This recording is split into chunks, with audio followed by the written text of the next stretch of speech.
Hello, fans, and welcome to This Day in Baseball, where we're going to bring you a full radio broadcast of today's game.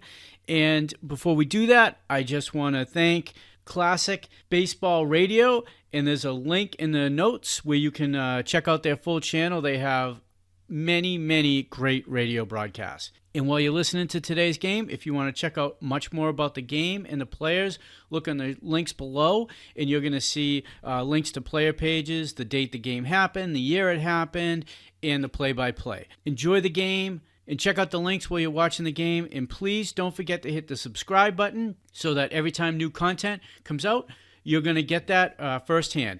And thank you again for checking out This Day in Baseball, and enjoy the game.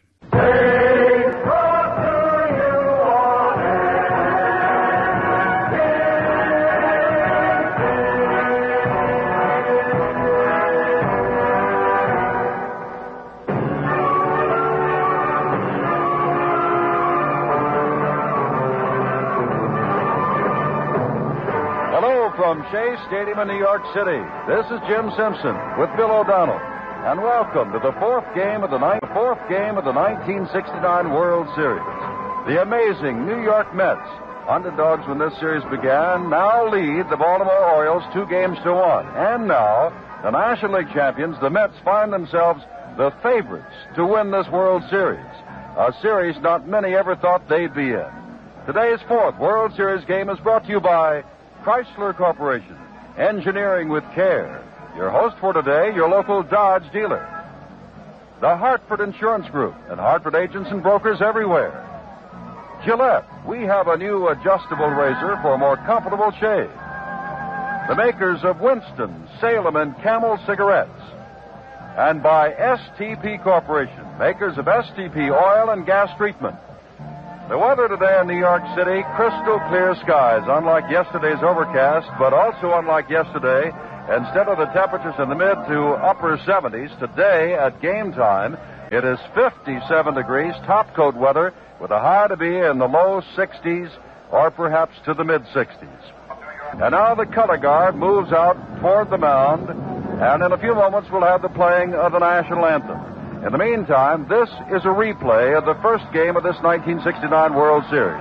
Mike Cuellar, the winningest left-hander in the major leagues. He won 23, and he is the winningest pitcher in the history of the Baltimore Orioles. He also tied Dave McNally for the most complete games for a club record with 18. He won that first game 4-1. Tom Seaver, many say he is the odds-on favorite for the Cy Young Award in the National League.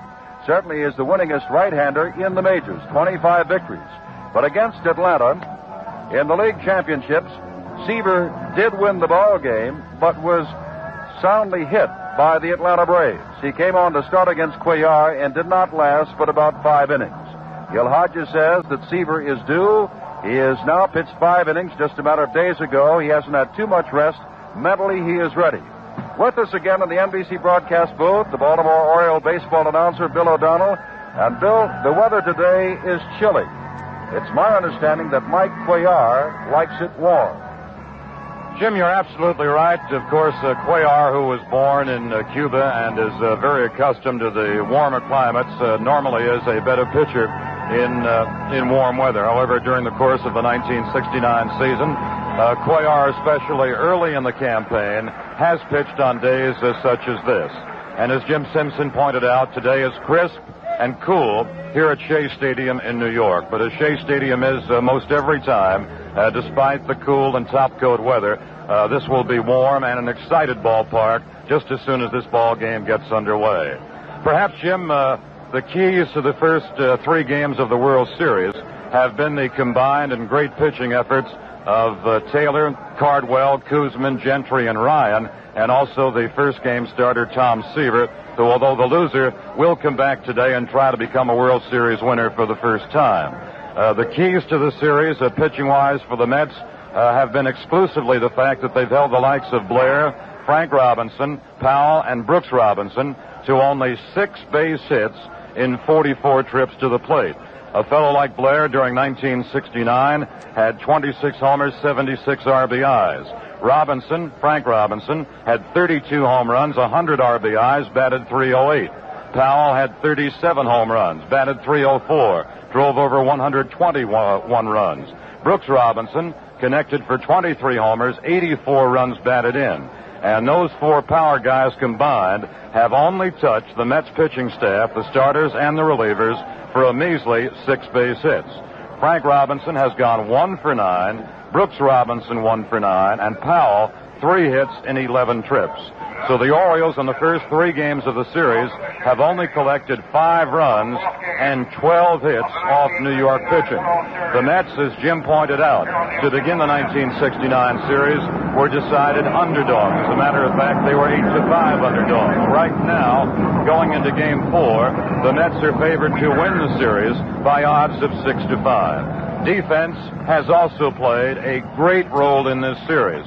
A great role on behalf of the Mets as well as the Orioles. Brooks Robinson, for example, in Game 1 on Saturday, made a great come-in play on Gasper's tapper on the grass and threw him out. In Game 2 on Sunday, it was Harrelson and Charles of the Mets who made spectacular plays on balls whacked by Buford and Dave Johnson. In that game on Sunday, Belanger and Brooks Robinson made key defensive maneuvers. And yesterday, perhaps we had the defensive gem of the series, and that was pulled off not once, but twice by Tommy Agee.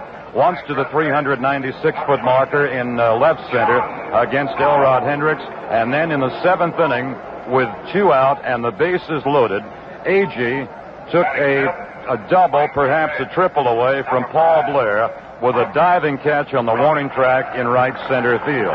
And they've been saying all day here at New York that Agee was responsible for 6 runs yesterday. His first inning home run, and then perhaps the 5 runs that he saved with his glove. And there's something else, Bill, in that Baltimore today, and going with the left-hander Mike Cuellar, the New York Mets must go back to their all right-handed lineup. And Gil Hodges again has gone back to 9 right-handers in the lineup. And here briefly are the lineups as the players are being introduced to the crowd here under sunny skies at Shea Stadium now. Baltimore has the same lineup against the right-hander Tom Seaver today as they did against the winning right-hander Gary Gentry yesterday. Leading off and playing left field, the switch hitter Don Buford. In center, Paul Blair. Batting third and playing right field, 1 for 9 on the series, Frank Robinson. Boog Powell tied with 2 Mets for the most hits in the series with 3 at first base batting cleanup. Brooks Robinson is at third base. Ellie Hendricks, the catcher, batting 6th. That cheers for the Mets who are now being introduced. Dave Johnson bats 7th and plays at second base. Mark Belanger is at shortstop. Mike Cuellar to repeat 23-11 on the year, and he won that first World Series game in Baltimore 4-1 over Seaver, the pitcher. For the New York Mets, here are all of the right-handers. Tommy Agee leads it off and plays in center field. Bud Harrelson will be at shortstop. Cleon Jones, a .340 hitter, but 1 for 12 for the series in left field. Don Clendenon, 3 for 7, leads everybody in hitting, 429, or the number of times at bat, 3 for 7. Clendenon will bat cleanup. Ron Swoboda will be in right field and bat 5th. Ed Charles will be at third base. Jerry Grody, who has 3 hits like Clendenon and like Boog Powell to lead all players on both teams, will catch and bat 7th. Al Weiss, a .215 hitter who is 2 for 4 and has 2 RBIs in the series, will play second base and bat 8th. And Tom Seaver, 25 and 7, will pitch and bat 9th. Interesting thing, the leading RBI men in the series are Al Weiss, a .215 hitter with 2 RBIs, and Gary Gentry, a pitcher who only had 1 RBI all last year. The umpires have now walked out to home plate. Shag Crawford of the National League will be behind home plate. Lou DeMuro of the American League will be at first base. Lee Wire of the National League at second. Hank Soar of the American League at third. In left field, Frank Sikori of the National League. And in right field, Larry Knapp of the American League. Now Gordon McRae walks to behind home plate, turns and faces the crowd for the playing and singing of our national anthem. We don't have an orchestra today, so I have to sing the national anthem, what they call a cappella, which means alone. But the way you sang it yesterday, I won't be alone. I've lowered the key, so let's show the country how the Met fans can sing our national anthem.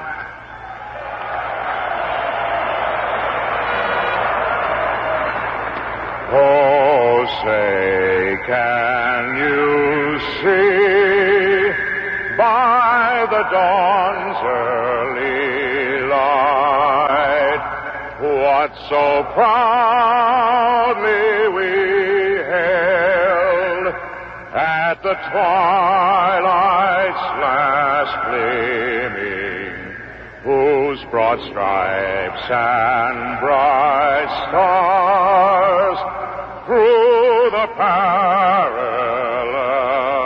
fight o'er the ramparts we watched were so gallantly streaming, and the rocket's red glare, the bombs bursting in air, gave proof through the night that our flag was still there.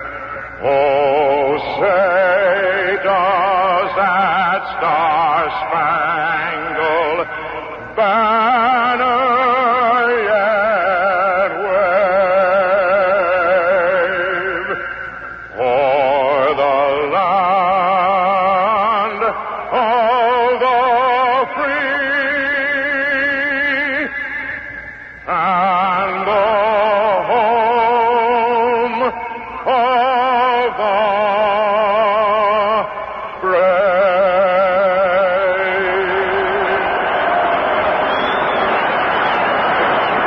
Mr. Gordon McRae as behind the mound, the Army, Navy, Air Force, and Marine Color Guard under sunny skies at Shea Stadium in this, America's greatest sporting event, the World Series. And Bill O'Donnell and I say hello to you all of the armed forces across the seas, wherever you may be. And we'll say we'll be back with more pregame color right after this message. Dusk comes fast in the Rockies once the sun drops behind the peaks. Now, the lights of the town turn on. Hiking down the dusty trail, hear them old coyotes wail. I'd walk a mile for a camel. Heading feel nowhere, gonna get real big flavor there. I'd walk a mile for a camel. I'd walk a mile for a camel. I'd walk a mile, wouldn't you?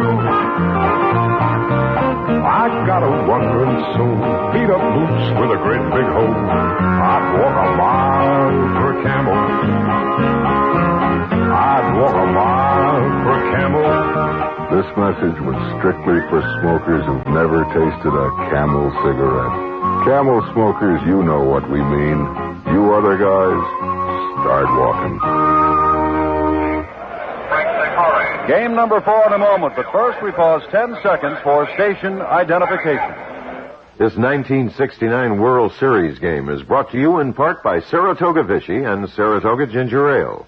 Sit back and relax with the Fizz Kids from Saratoga.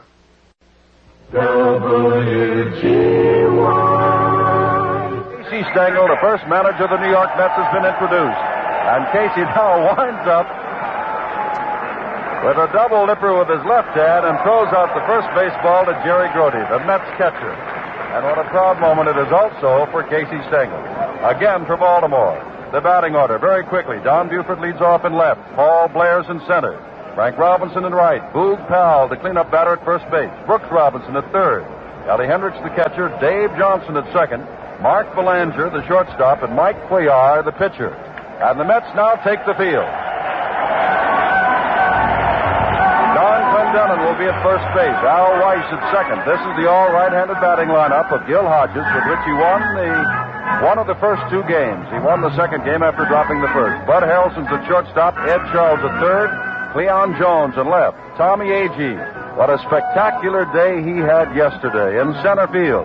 Funny thing, Agee says his first catch off the bat of Elrod Hendricks was the tougher catch. His manager, Gil Hodges, said, no, it was the second catch you made off the bat of Paul Blair. with 3 men on base. In either case, as Bill O'Donnell said, in New York, they'll tell you Tommy Agee not only saved 5 runs, but contributed a 6th himself with a home run to dead center field off a high fastball of Jim Palmer to lead off the first inning. Ron Swoboda is in right field, Grody again the catcher, and Tom Seaver, who won 25 on the year and lost only 7, but lost the first game of this World Series, is the pitcher. And Seaver has yet to make his appearance on the mound. This is baseball's biggest year. More than 28 million have watched baseball this year, and with the amazing New York Mets and the talented Baltimore Orioles in this World Series, baseball for a centennial year, as we said, is having its greatest year. Now, still awaiting Tom Seaver, let us turn it over to the Baltimore broadcaster who'll bring you the first 4.5, Bill O'Donnell. Thank you, Jim, and hello again, everybody. Tom Seaver now is making his way out to the mound, and he'll start to loosen up a few pitches now with his catcher, Jerry Grody.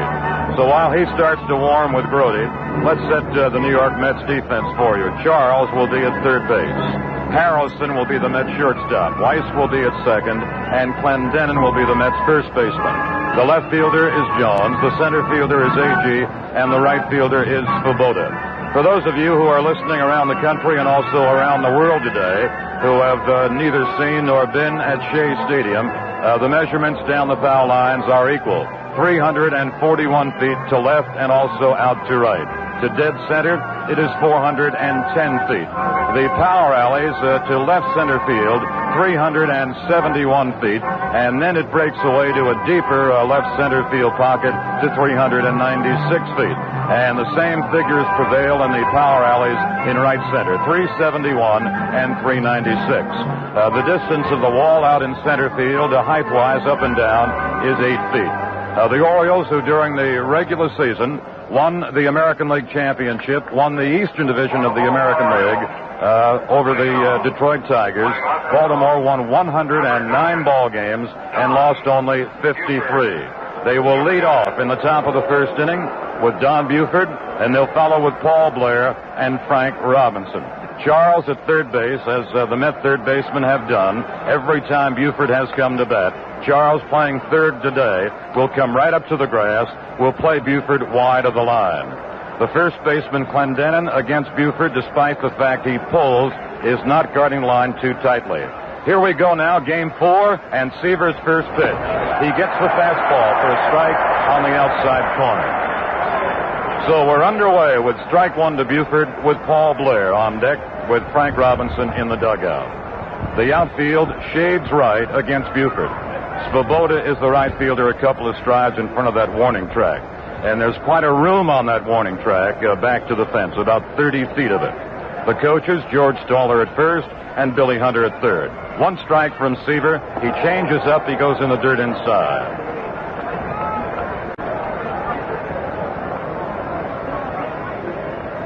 Seaver spying Grody. Here he goes, 1-1 to Buford. He's on the outside corner with a fastball for strike 2 call.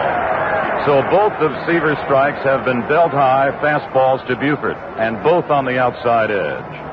Seaver, just 24 years old, 6 feet 1, and 200 pounds.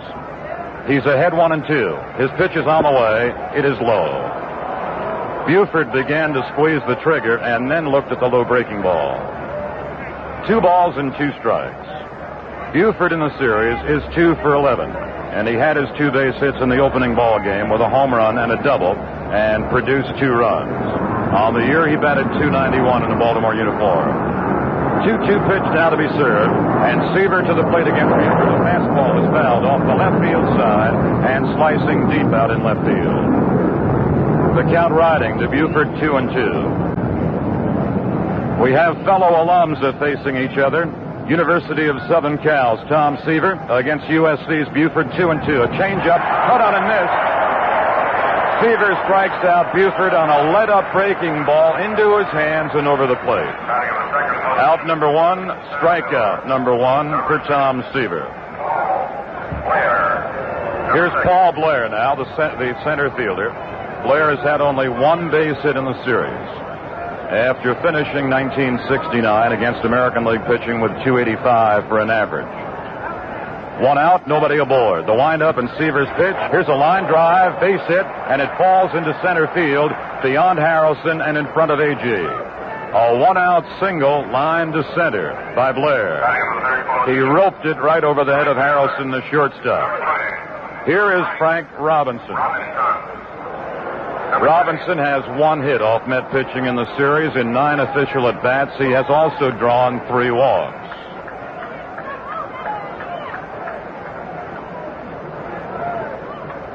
Frank Robinson finished the campaign batting at .308, had 32 home runs and 100 RBIs. The check of first by Seaver works to Robinson, who swings. He doesn't get it.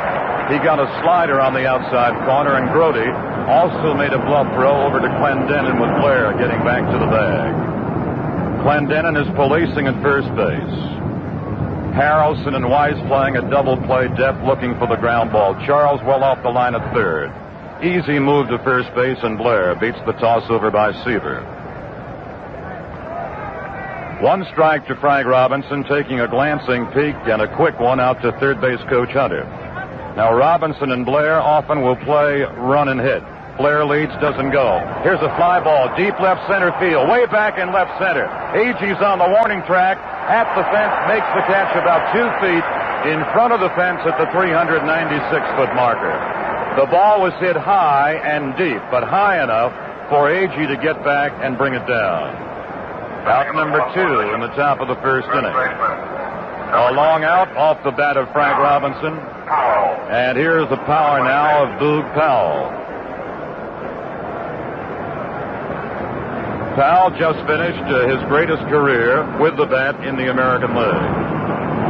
Batted .304, drove over 121 runs, was second to Killebrew in the American League in producing runs. It's 2 out with Blair off first base. The stretch to the belt by Seaver. A fastball is hit foul upstairs back of the plate.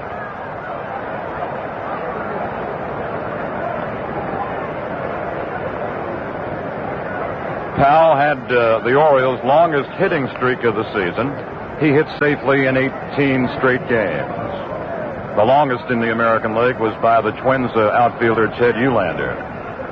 Seaver over to first base with his look, pitching Powell. He backs him off with a chest-high fastball. 1 ball, 1 strike to Powell. 1 on, 2 gone in the top of the first inning. Blair had the 1-out single. He roped it to center. Harrelson shades second base from short. Weiss has back to the outfield grass, the second baseman. 1-1 to Powell. A curve is fouled off the left field side to the seats. 1-2 to Powell with Brooks Robinson on deck.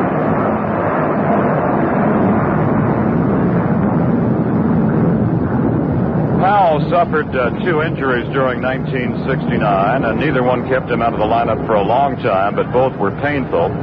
He suffered a hip injury early in the season at New York, sliding into second base. Also an ankle injury late in the season at Anaheim against the California Angels. Hard move to first base, but Blair is back there ahead of Seaver's throw. Clendenin still holding on Blair. Blair started to edge into his lead and then saw Seaver not make contact. Now he does, and he leads away. The 1-2 pitch to Powell is high. 2 balls and 2 strikes.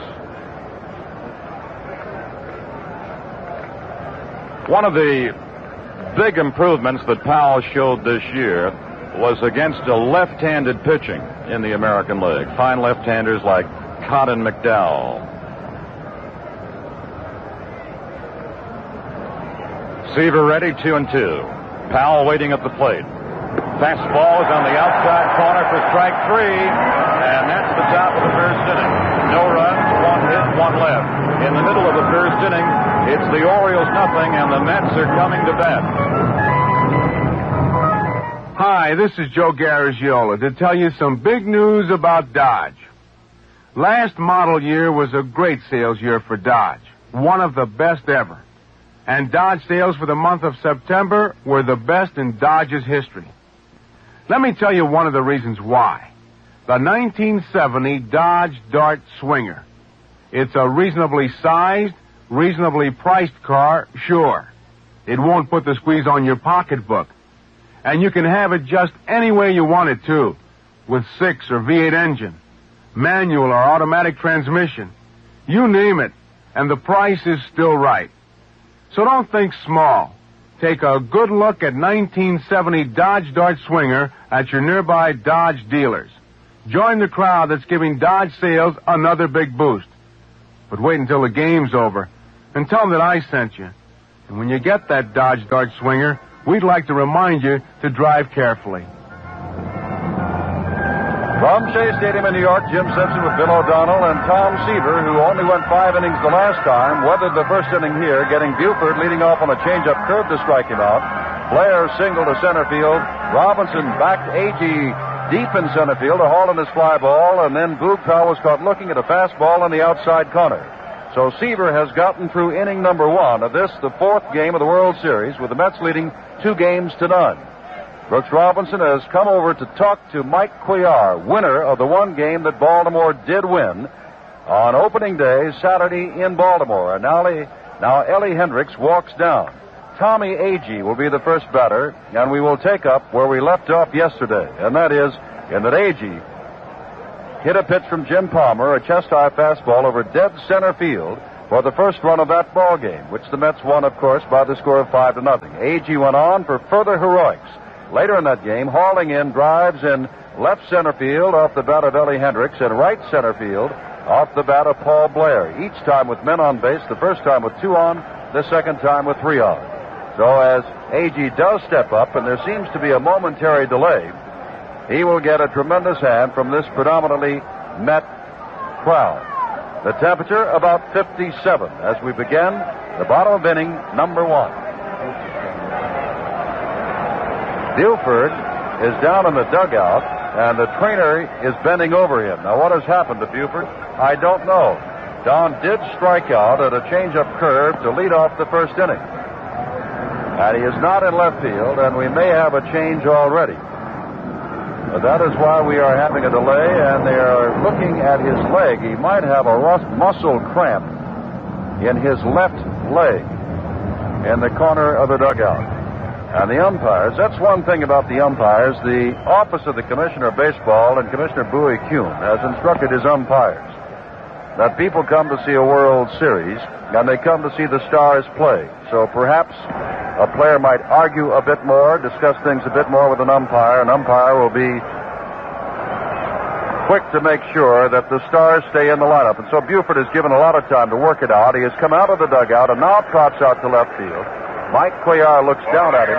And now Bill O'Donnell with the score 0 for the Orioles. With the Mets coming to bat in the bottom of the first, Tommy Agee. It'll be Agee, Jim, to be followed by Harrelson and Jones in the bottom of the first inning. Buford is okay. He's gone out to left field. He'll have Blair beside him in center, Frank Robinson in right, and an Oriole infield of Brooks Robinson third, Belanger short, Johnson second, Powell first, Hendricks back of the plate, and Agee batting from the right side, leading it off.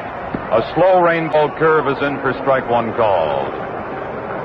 Cuellar got a knee-high strike to Agee, who has 1 hit in the series, and that was that home run yesterday in the bottom of the first inning. The 1 strike Cuellar offering is a high curve thrown harder. 1 ball and 1 strike. Cuellar, when he is loose and when he is confident with his best pitch, will throw the screwball 60 to 70% of the time. 1-1 to Agee. A curve and a check swing ground ball to Brooks Robinson at third. Hurries his toss and in time to Powell. Agee tried to yank the bat back. Instead, had a bounding ball go to Brooks Robinson back of the grass at third. On the slow chopper, Robinson had a hurry his toss, but he beat Agee by 2 steps. First out in the bottom of the first inning, and here's the fine Met shortstop, Bud Harrelson. He has gone 2 for 9 in the series. He has played shallow in center by Blair, shallow and right by Robinson. Harrelson bunts down the third base side, foul. It went foul about 12 feet away from the home plate. Harrelson bunted a lot like that during the 1969 National League season. Harrelson, who is a switch swinger, batting today against Cuellar from the right side.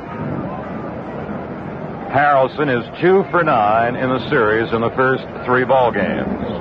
Baltimore won game 1 4-1. The Mets came back, won game 2 2-1 in Baltimore. Won here yesterday 5-0 behind Gentry and Ryan.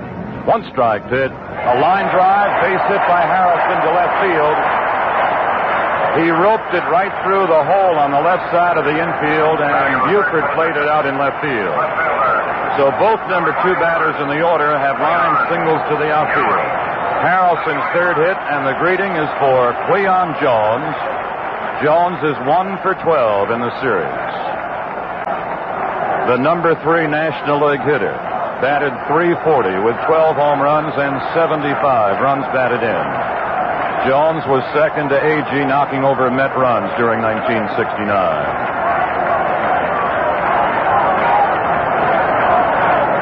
Cuellar leaning forward and checking with the signs of Hendricks. Powell is holding on the runner Harrelson with 1 gone.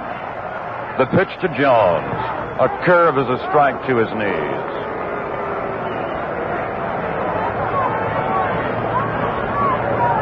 Pete Rose led the National League with .348, followed by Clemente with .345, and then Jones at .340. 1 strike from Cuellar, setting at the belt. He moves to first base, but Harrelson, not far off the bag, was back in time. With a runner on and 1 gone, Belanger at short, Johnson at second, play a double play depth.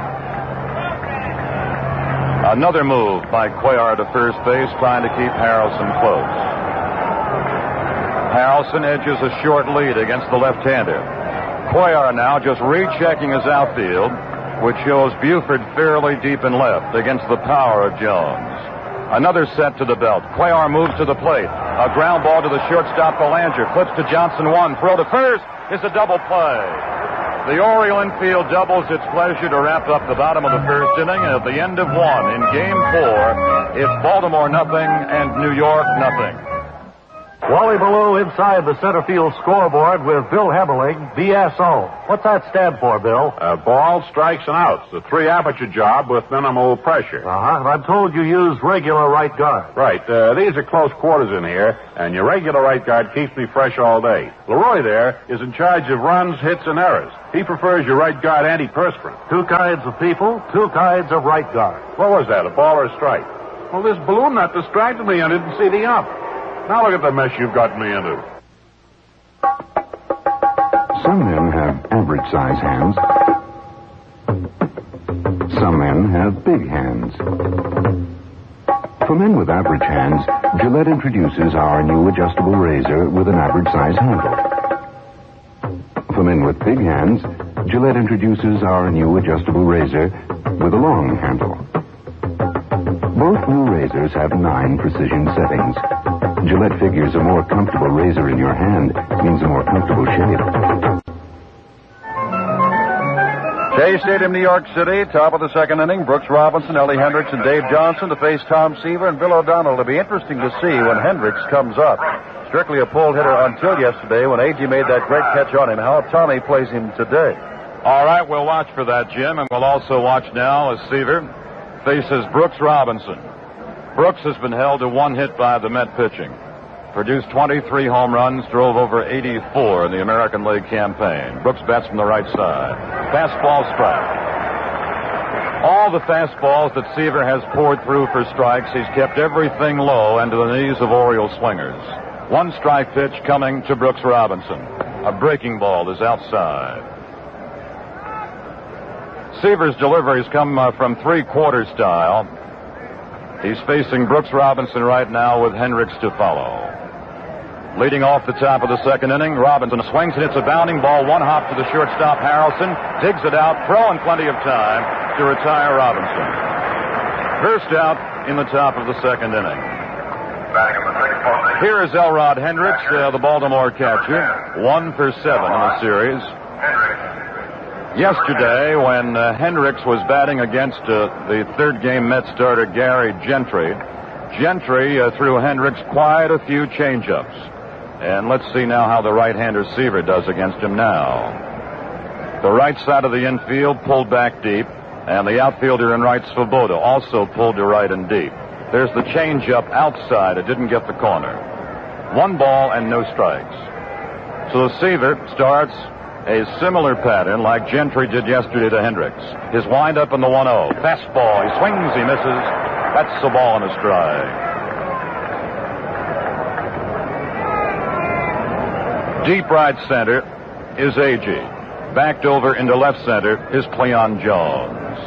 1-1 to Hendricks. He fouls it off to our left and way back upstairs. 1 ball and 2 strikes. Hendricks the batter, to be followed by Dave Johnson. Seaver, a 25-game winner, the most wins by any pitcher in the major leagues. He's ahead of Hendricks. Zips in the 1-2 offering.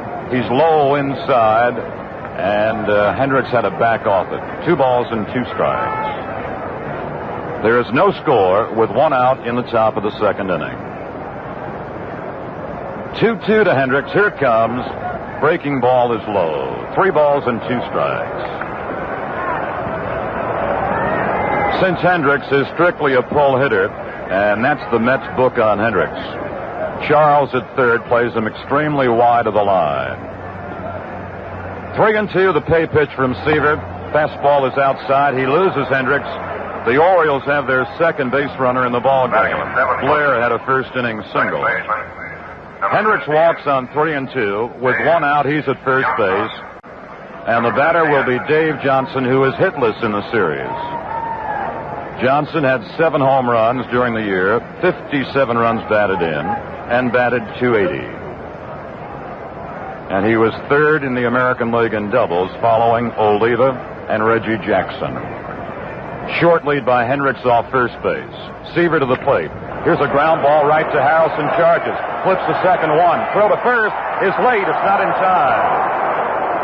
The ball was hit slowly toward shortstop Harrelson. He charged quickly, made an alert quick pickup right at the grass, turned and fired to Weiss for the force play at second base on the sliding Hendricks.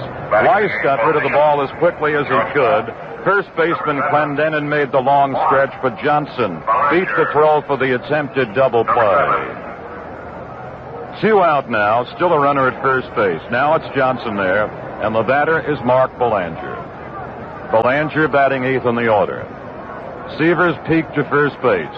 Pitching Belanger, low for ball 1. Belanger, one of the comeback ball players in the National League, raised his average 79 points from what he produced in 1968. The 1-0 to Belanger is on the inside corner at the knees. A strike is called. Belanger's American League average was .287 compared to .208 a year ago. The look to first by Seaver. 1-1 to Belanger. Here's a fly ball out to right field to the foul line goes Svoboda. And Svoboda can't get to it. It's in the seats just off the foul line in fairly deep right field. By the time the ball landed foul on the seats, Johnson had scampered all the way to third base. Belanger will now come back to the plate. Down on the count to Seaver at 1-2. The Met outfield playing Belanger as an opposite field hitter. He'll punch the ball a lot to right field. And Svoboda playing towards the foul line in right field. Agee way to right center. Jones way over to left center. Seaver now has Brody's target and signs. 1-2 pitch on the way with the runner going. Brody throws to second base high, but it's in time. The tag is made by Harrelson. Johnson ran. The throw from Brody to Harrelson was up to his head. Harrelson pulled it down, came down quickly with the tag, and Johnson is out stealing. The catcher, the shortstop, to retire the side. At the end of an inning and a half, it's Baltimore nothing, New York nothing. Let's do Yankee Doodle. Yankee Doodle. 1, 2. Down. Riding on a pony. Stuck a feather in his hat and called it macaroni. What did he call it? Macaroni. After a child has been in a bad accident, how can an insurance company help him to laugh again? The Hartford knows that money alone can't do it, but people can. Doctors, specialists, therapists when they're needed, to treat the injuries, to soothe the shock. And getting them there fast can also help. At the Hartford, we know it's often the kind of help you bring in at the start that determines whether or not there'll be a happy ending. Insurance by the Hartford. We try to keep things simple. Along with Jim Simpson, we start the bottom of the second inning. Cuellar to Clendenin and a ground foul over towards third and in the box seats. One strike to the tall right-hand swinging Mets first baseman Don Clendenin. Clendenin was the only one in the first ball game to get 2 base hits off Cuellar. He also had a second game opposite field home run to right.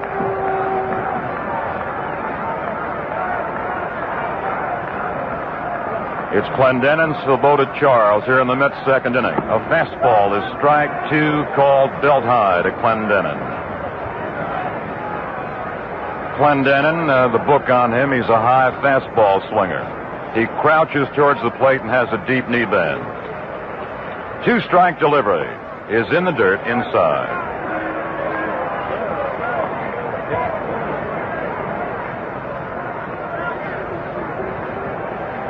One ball, 2 strikes to Clendenin. Deep left center is Buford against the right-hand swinger. Screwball is low and away. 2-2. Clendenin well off the plate and deep to the box, crouching and leaning towards the plate out of that crouch. Cuellar to Clendenin, 2-2. He backs him off inside to his knees. 3 balls and 2 strikes.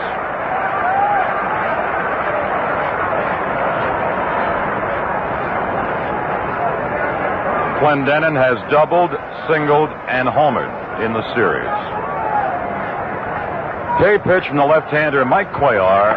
Here's a high fly, deep left field, way back to the fence, over the fence in left field. Clendenin's second homer in the series, better than 360 feet away.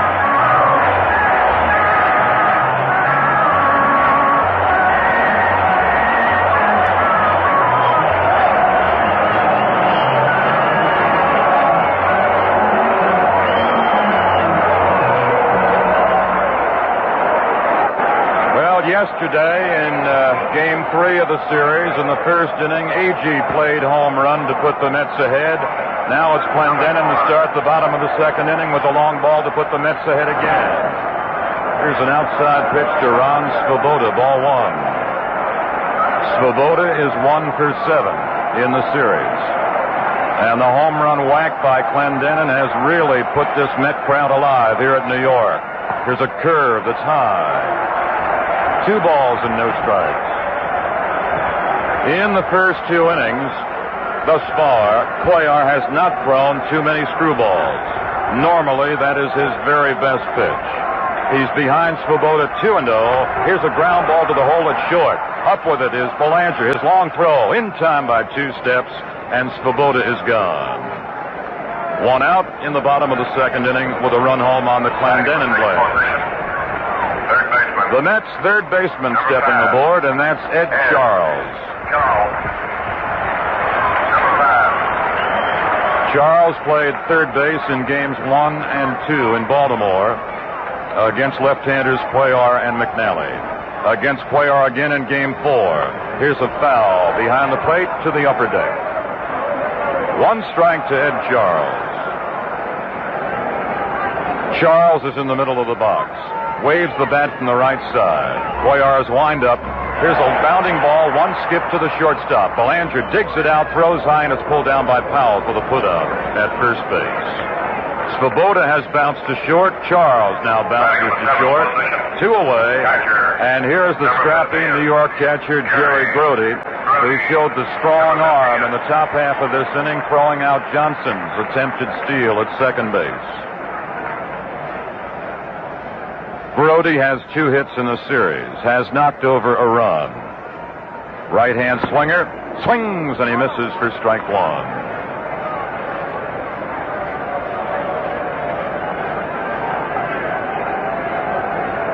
The Mets ahead 1-0, batting with 2 out and the bases empty in the second inning. Low inside is Cuellar's next pitch, 1 ball and 1 strike. Getting back to Clendenin, During the season, only 4 of Don's 12 home runs for the Mets were hit in this ballpark. The others were hit on the road. Cuellar winding, working 1-1. Inside for ball 2. Brody is 7th in the order, and Weiss is on deck. At the moment, Cuellar appears to be a little bit annoyed as he just took a quick glance to the Oriole dugout. Ball 2, strike 1, and the pitch. Swing and a miss. Brody tried to chase an outside pitch and punch it to the opposite field. 2-2 the count to Brody. Cuellar leaning forward, rocks back and rifles in the 2-2 pitch. Strike 3 on the inside corner. Brody knows it and walks right back to the dugout. So Clendennon's home run, and that's the second inning. At the end of 2 innings of play, New York 1, Baltimore 0. Tell me, are you a tire kicker? The kind of driver who, when his car's in trouble, kicks the tires, lifts the hood, and scratches his head until some good Samaritan comes along? Tell you a secret. Most drivers are. Most drivers don't know much about fixing cars. And that's no crime, but they should know about engine pollution. You see, the more you drive, the harder your engine works. And the harder your engine works, the dirtier it can get. And the worse it runs. So you fight pollution in your engine with the anti-pollution team. Phillips 66 gasolines and Trop Arctic motor oils. And by fighting pollution in your engine, they help keep pollution out of the air. So you get a better running engine, and we all get cleaner air. Kick that thought about a bit. The anti-pollution team. Only from Phillips 66. Friends, take it from me, Bill O'Donnell. There is not a better team in the country than Phillips 66 Premium Flight Fuel and famous Trop Arctic Motor Oil. At Phillips 66, it's performance that counts. Now, Bill, the Mets are not supposed to be a hitting ball club, but in this series, Clendenon has 2 home runs, Tommy Agee has 1, and Ed Kranepool has 1. The only Baltimore home run was by the switch hitter, not necessarily a power hitter, Don Buford. The first time a Baltimore Oriole, Buford came to bat in the first game of the series. So the Mets are not only out-hitting them percentage-wise, 194 to 133 as a team, but out-homering them 4-1. Jim Belanger up to the plate again. He was batting in the top of the second inning before Johnson was out stealing Brody to Harrelson. Belanger up again to start the top of the third. He backs off from an inside Seaver fastball. 1 ball, no strikes to Belanger. He chokes the bat off the knob. He'll be followed by Cuellar and Buford. Winding, Seaver works 1-0. Curve strike, he kept it on the outside edge. 1 ball and 1 strike.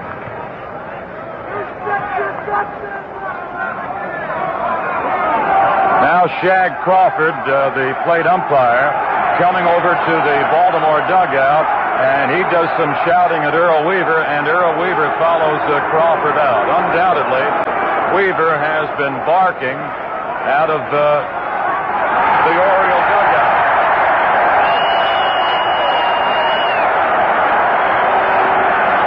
Crawford and Weaver still going at it back of home plate. Either Weaver or some member of his ball club in the dugout had been getting on Crawford. And Crawford probably heard too much of it and decided to go to the dugout and tell Weaver about it. Bill, there's a constant difference of opinion between American and National Leaguers in calling balls and strikes. A National League umpire will work off the inside shoulder, and many times will call what many people figure a strike that is far off the corner on the outside corner. And that last curve low from Seaver was off the outside corner or just on it. Weaver thought it was off it. Crawford thought it was just on it. The American leaguers stand directly over the catcher and look down. All right, back in play with Belanger ready to take on Seaver at 1 ball and 1 strike. Here's the pitch from Seaver. Fastball, little off the outside corner. 2 balls and a strike. And I think Weaver's all through. He's disappeared from the dugout. The 2-1 delivery. Here's a line drive, base hit to the opposite field. Out in right field, played on the first skip by Ron Svoboda. Belanger leads off the top of the third with a base hit to right. That is hit number 2 off Seaver. Here's the Oriole pitcher now, Mike Cuellar. Now looking into the dugout, Bill, Weaver is whispering something to Brooks Robinson, perhaps order of command now that he's departed. Clendenin holding and now coming down the line. Cuellar squares, tries to bunt, and let's see what Crawford has called. He's called ball one. He claims that Cuellar yanked the bat away in time. 1 ball and no strikes. Cuellar, for a pitcher, did drive in quite a few runs during the season. He drove over 5 runs. Belanger gets his lead at first base. Clendenin comes down the line. Charles at third. Here's a looping fly ball. Base hit out to left center field. And a base hit by Cuellar. Cuellar had ran his hands up the bat, squared, then yanked the bat back, took a half cut, and has an opposite field base hit to left. So Belanger went opposite field to right, and now Cuellar, faking a bunt, yanking the bat back, has an opposite field single to left field. 2 straight base hits now off Seaver here in the top of the third. The Orioles have 2 on. They've got something on the fire, and they bring on Don Buford, the leadoff batter. The Mets are leading by a score of 1-0. Don Clendenin hit a bottom of the second inning home run out to deep left. Clendenin comes to the grass, well inside first. Charles is up to the grass at third. 2 runners lead at second and first. Buford waiting. He squares, and he takes the strike down the middle above his knees.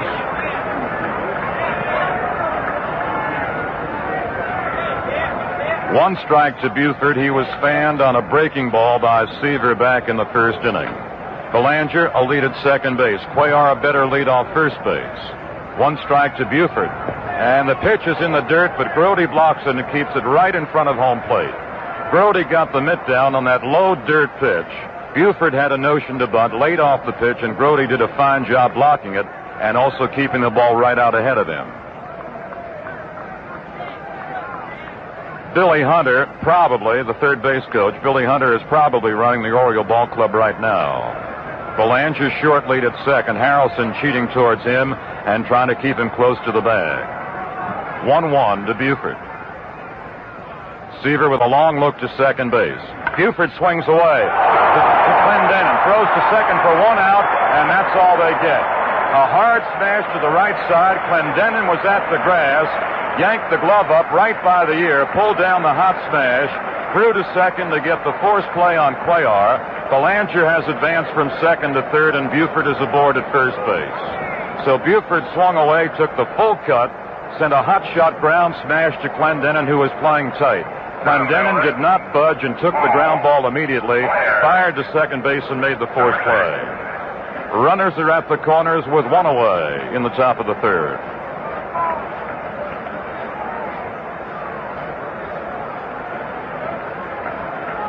Blair singled to center in the first inning. 2 on, 1 out. Mets lead by a run. The Orioles have the tie run at third with Belanger. The stretch by Seaver, and his breaking ball is way outside in the dirt, and again a fine save by Grody.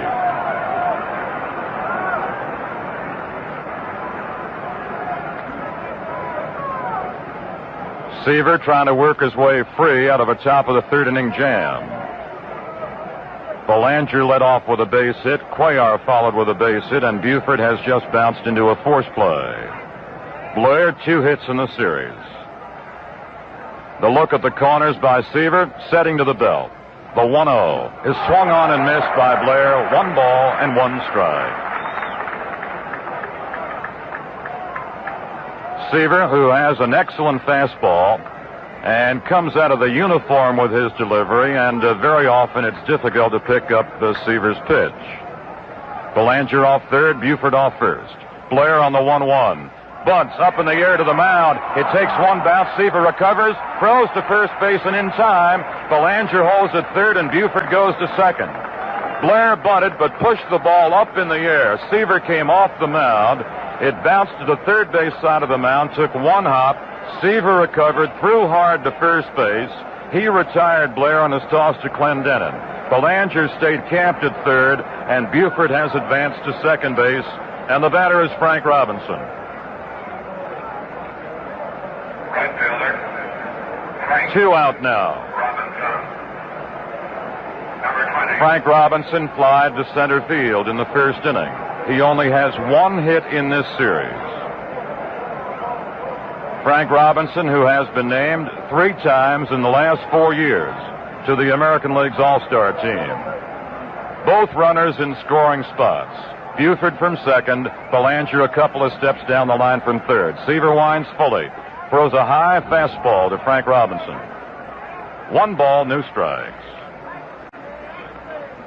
The Orioles have 3 hits, the Mets have 2 hits, but the Mets lead 1-0.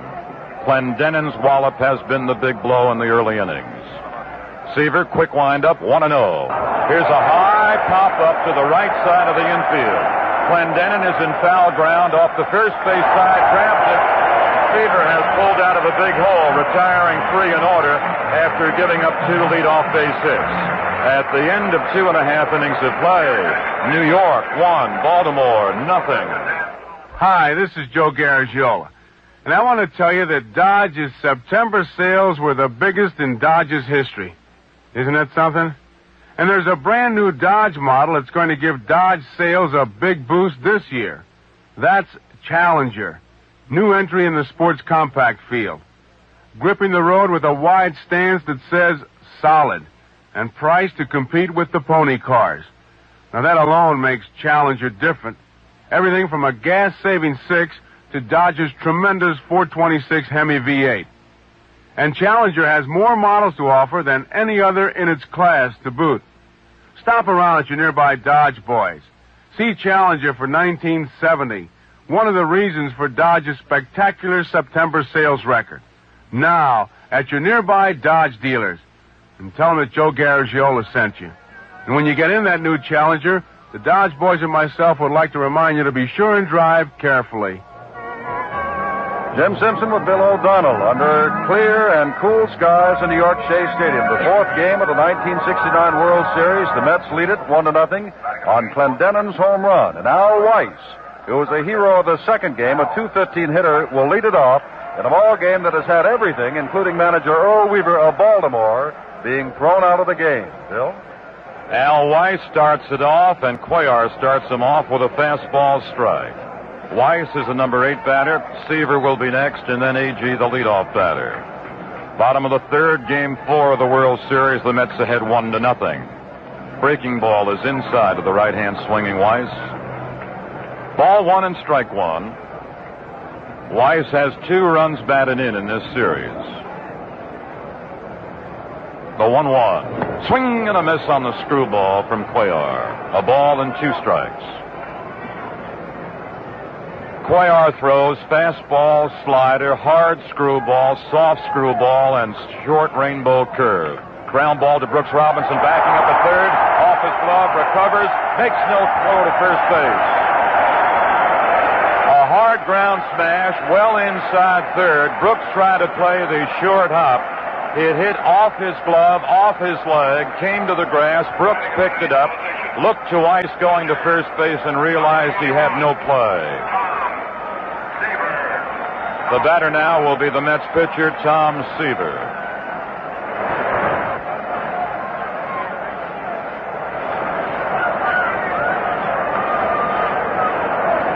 We're waiting to find out whether it's a hit or an error on Brooks Robinson. Weiss off first base and nobody out. Seaver squares, bunts over the pitch and misses strike 1.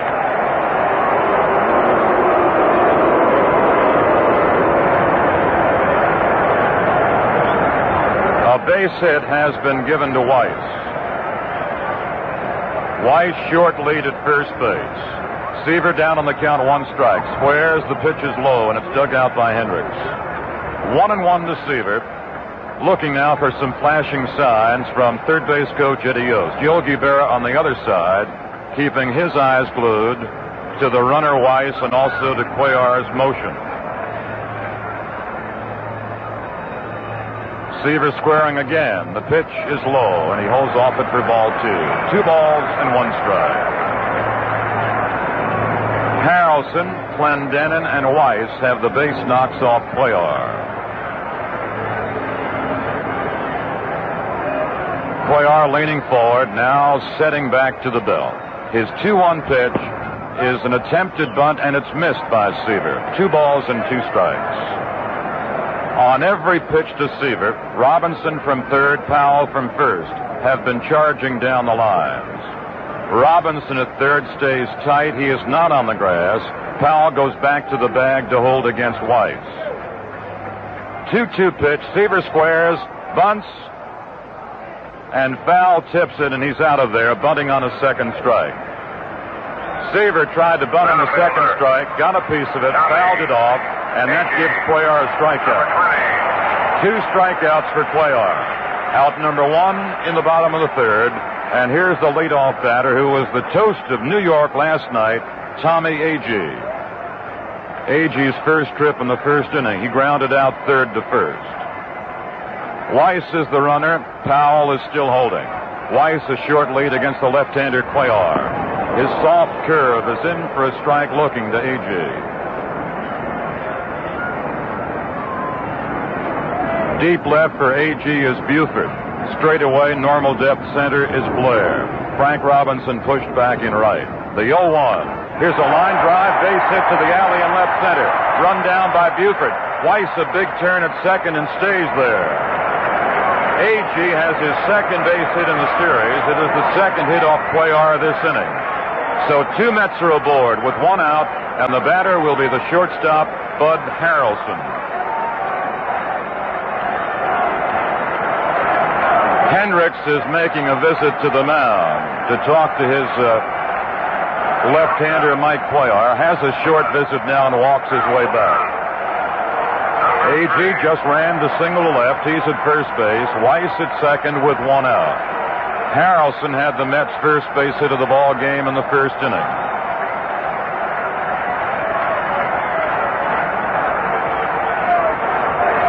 The infield playing halfway on the right side to Harrelson.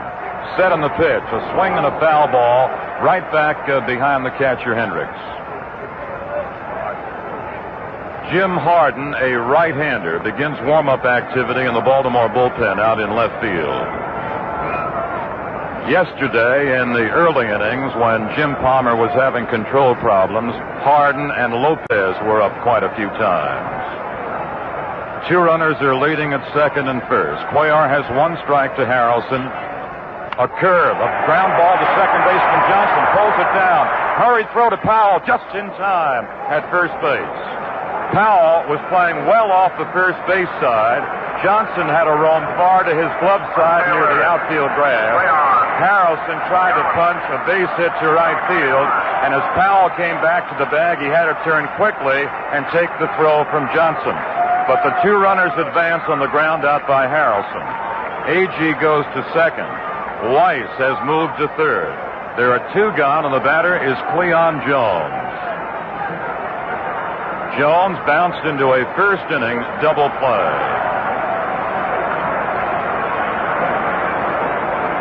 Jones is one of the members of the Gil Hodges New York Mets who is not platooned, and of course with good reason. He has batted well against both right-handers and left-handers. Agee at second, Weiss at third and 2 out. Here's a foul right off the end of Jones' bat, just outside the Mets' first base dugout. Against left-handers, Jones batted .344 during the season, .338 against right-handers. Cuellar with runners behind him at second and third, glancing to third. His full windup on the 1-strike pitch. A ground ball to Brooks Robinson at third, digs it out, throws and in time to first baseman Powell. Brooks Robinson went to his glove side. Jones has been thrown out. In the Mets' third inning, no runs, 2 hits, 2 left after 3 innings of play. New York 1, Baltimore nothing. Blair writes the way you feel. Feel angry? Right angry. Blair. Feel happy? Right happy. Blair. Feel sad? Right sad. Blair. Blair writes it like it is. Writes the way you feel. Blair writes very, very small. Blair. Or 10 feet tall. Blair. Blair is different. Blair has a smooth, tough nylon point that stays sharp. Blair. Blair. Some men have average-size hands. Some men have big hands. For men with average hands, Gillette introduces our new adjustable razor with an average size handle. For men with big hands, Gillette introduces our new adjustable razor with a long handle. Both new razors have 9 precision settings. Gillette figures a more comfortable razor in your hand means a more comfortable shave. The New York Mets came within a couple of steps of breaking this, the 4th game open. With 2 men on base, Davy Johnson made a fine play on Bud Harrelson's ball, and not everybody would have had the ground ball off the bat of Cleon Jones. But the great Brooks Robinson did, so it's still 1-0 New York as we move to the 4th and Boog Powell and Bill O'Donnell. Thank you, Jim. Powell has been up once against Seaver, and he looked at strike 3 against the right-hander in the first inning. A curve. He took something off it, and he gets strike 1. Seaver has 2 breaking pitches. He throws his slider hard, and when he throws his curveball, he takes a little something off it. He did and got the strike to Powell. Powell to be followed by Brooks Robinson. 1 strike to Big Boog. Fastball backs him off into his knees. 1 ball and 1 strike. Seaver during 1969, people figure that the longer he threw, the better his fastball became. In the late innings, his fastball as good as he was in the early innings. Curve, a ground ball to the right side, fielded by second baseman Weiss, throws to first in time to Clendenin. Powell retired on a chopping ground ball to second baseman Weiss. That's the first out in the top of the 4th inning. The Mets are leading 1-0, and the batter is Brooks Robinson. Robinson rolled out short to first in the second inning. Seaver giving Brody a long look, now winds and he works. Swing and a miss on that hard slider. He kept it down into the outside edge. Brooks Robinson on the 1-strike pitch from Seaver. Swings and it's a towering fly ball down the left field foul line. It's going to foul ground. Chased by Charles and Harrelson. It is Charles for the putout down by the rolled up tarpaulin about 50 feet away from third base. Brooks Robinson has fouled out. 2 away in the top of the 4th. Since Seaver gave up base hits to Belanger and Cuellar in the 3rd inning. Seaver has now retired 5 in a row. Here is Hendricks, who walked on a 3-2 pitch in the 2nd inning. He bats from the left side and he pulls. So Clendenin guards the line tightly at first base and is deep. A check swing on a low Seaver fastball. 1 ball and no strikes to Elrod Hendricks. Before Elrod Hendricks was picked up by the Orioles and was playing in the Mexican League, he was known as the Babe Ruth of Mexico. A change-up and a big balloon pitch is low. Seaver just changed up and threw that big balloon rainbow toss, and it dropped right under Hendricks' knees. 2 balls and 1 strike. Seaver back quickly again. With the fastball, bounce to the right side. Backhanded by Clendenin. Throws to Seaver low, but Seaver gets it. A fine play by both Seaver and Clendenin. Clendenin a backhanded pickup, threw low, and Seaver may have been spiked by Hendricks as he hit the bag. Seaver had to reach down and make a good catch. That wraps up the top of the 4th at the end of 3.5 innings. New York 1, Baltimore nothing. 2nd floor, refrigerators, formerly 109. Fire in your home today and had to replace everything. This is what you'd find when you went shopping. 3rd floor, living room sofas, formerly $210, now $225. Going up? Basic things have gone up 5, 10, 20%. Then there's the cost of your house itself. This is why the Hartford invented Inflation Guard, the first homeowner's insurance policy that protects you against inflation automatically. To keep up with rising replacement costs, the Hartford boosts the value of your policy every 3 months. 6th floor, rugs, carpet. New Inflation Guard. The way prices are always going up, can you afford to be without it? Insurance by the Hartford. We try to keep things simple. Right now, we pause 30 seconds for station identification. WGY, Schenectady. The difference between the right word and the wrong word, it's been said, is like the difference between lightning and lightning bug.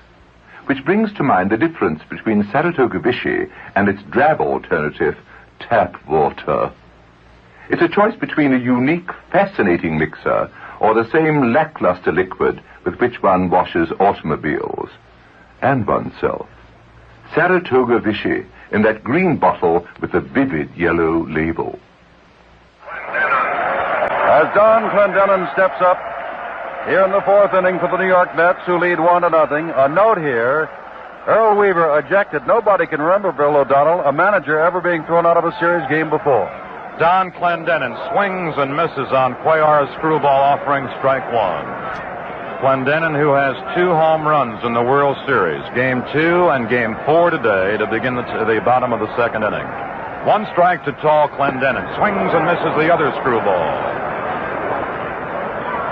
We say the other screwball because Cuellar threw the hard screwball to set up Clendenin and then threw him kind of the soft screwgee. 2 strikes to Don Clendenin to be followed by Svoboda. 2-strike pitch. Low outside. That's a ball and 2 strikes. In the fourth inning, it's a run, 4 hits for the Mets. No runs, 3 hits for Baltimore. Cuellar rocking back. Comes forward, 1-2. Strike 3 on the outside corner to the tall Clendenin's knee. A strikeout starts off Cuellar against the Mets in the bottom of the fourth inning. It is Cuellar's 3rd strikeout, and here is the right fielder, Ron Svoboda. Svoboda grounded out, short to first in the second inning. The outfield plays him straight away. Svoboda up towards the front of the box, batting from the right side. Swings, and he misses another screwball. So now in the fourth inning, Cuellar leaning with the best pitch that he's used all season. He did not throw the screwball too much in the early innings of play. His 1-strike fire. Another screwball and a swing and a miss for strike 2. All of Cuellar's screwballs to Clendenin and Svoboda have been on the outside edge of the plate. He's been biting the corners, and the Mets have been swinging and not connecting. Svoboda on the 0-2. Hits a ground ball past the mound, over second base, and out to center field. So Cuellar, who was way ahead 2 strikes, made too good of a pitch. It looked like he tried to waste a low fastball, but put it up into Svoboda's belt. A 1-out single up the middle, and the batter is Ed Charles, the 3rd baseman. 5 hits now off Cuellar by the Mets. The checker first by the left-hander Cuellar. Throws low for a ball to Charles.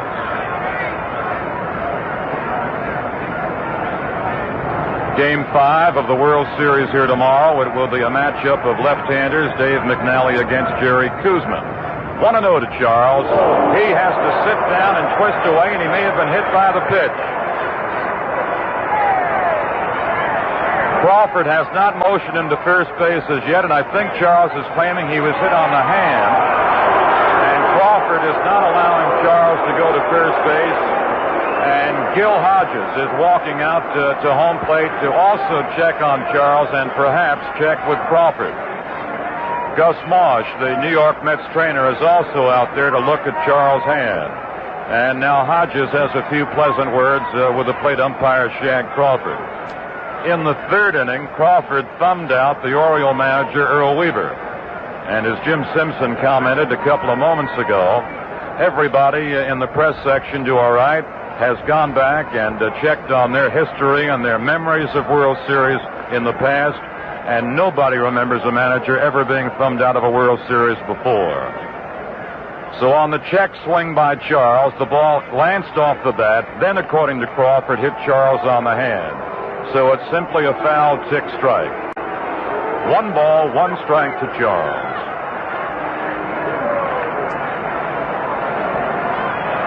The ball hit on the bottom of the bat and then off the left hand.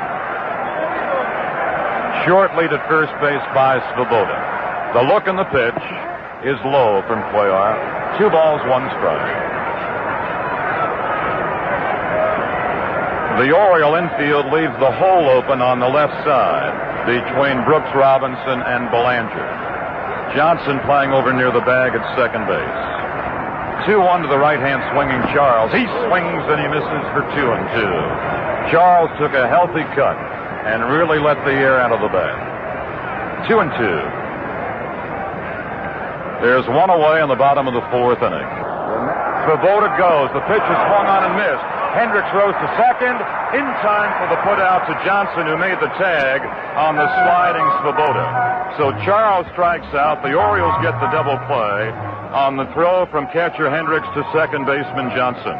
In the Mets' fourth inning, no runs, one hit, and nobody left. After 4 complete, it's New York 1, Baltimore nothing. This 1969 World Series game is brought to you in part by Saratoga Vichy and Saratoga Ginger Ale. Sit back and relax with the Fizz Kids from Saratoga.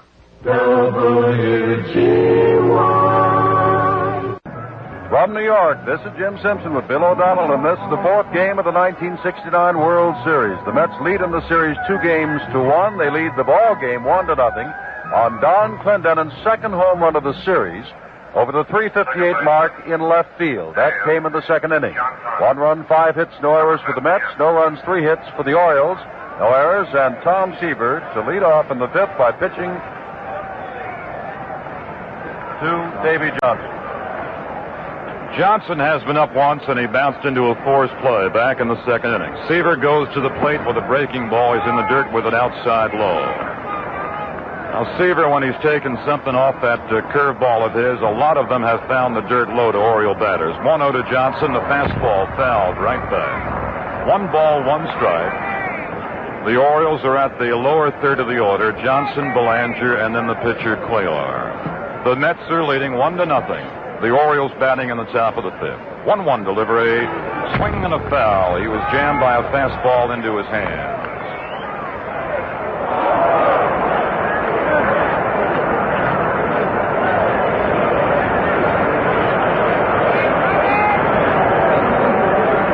It's Dave Johnson beginning the top of the fifth inning.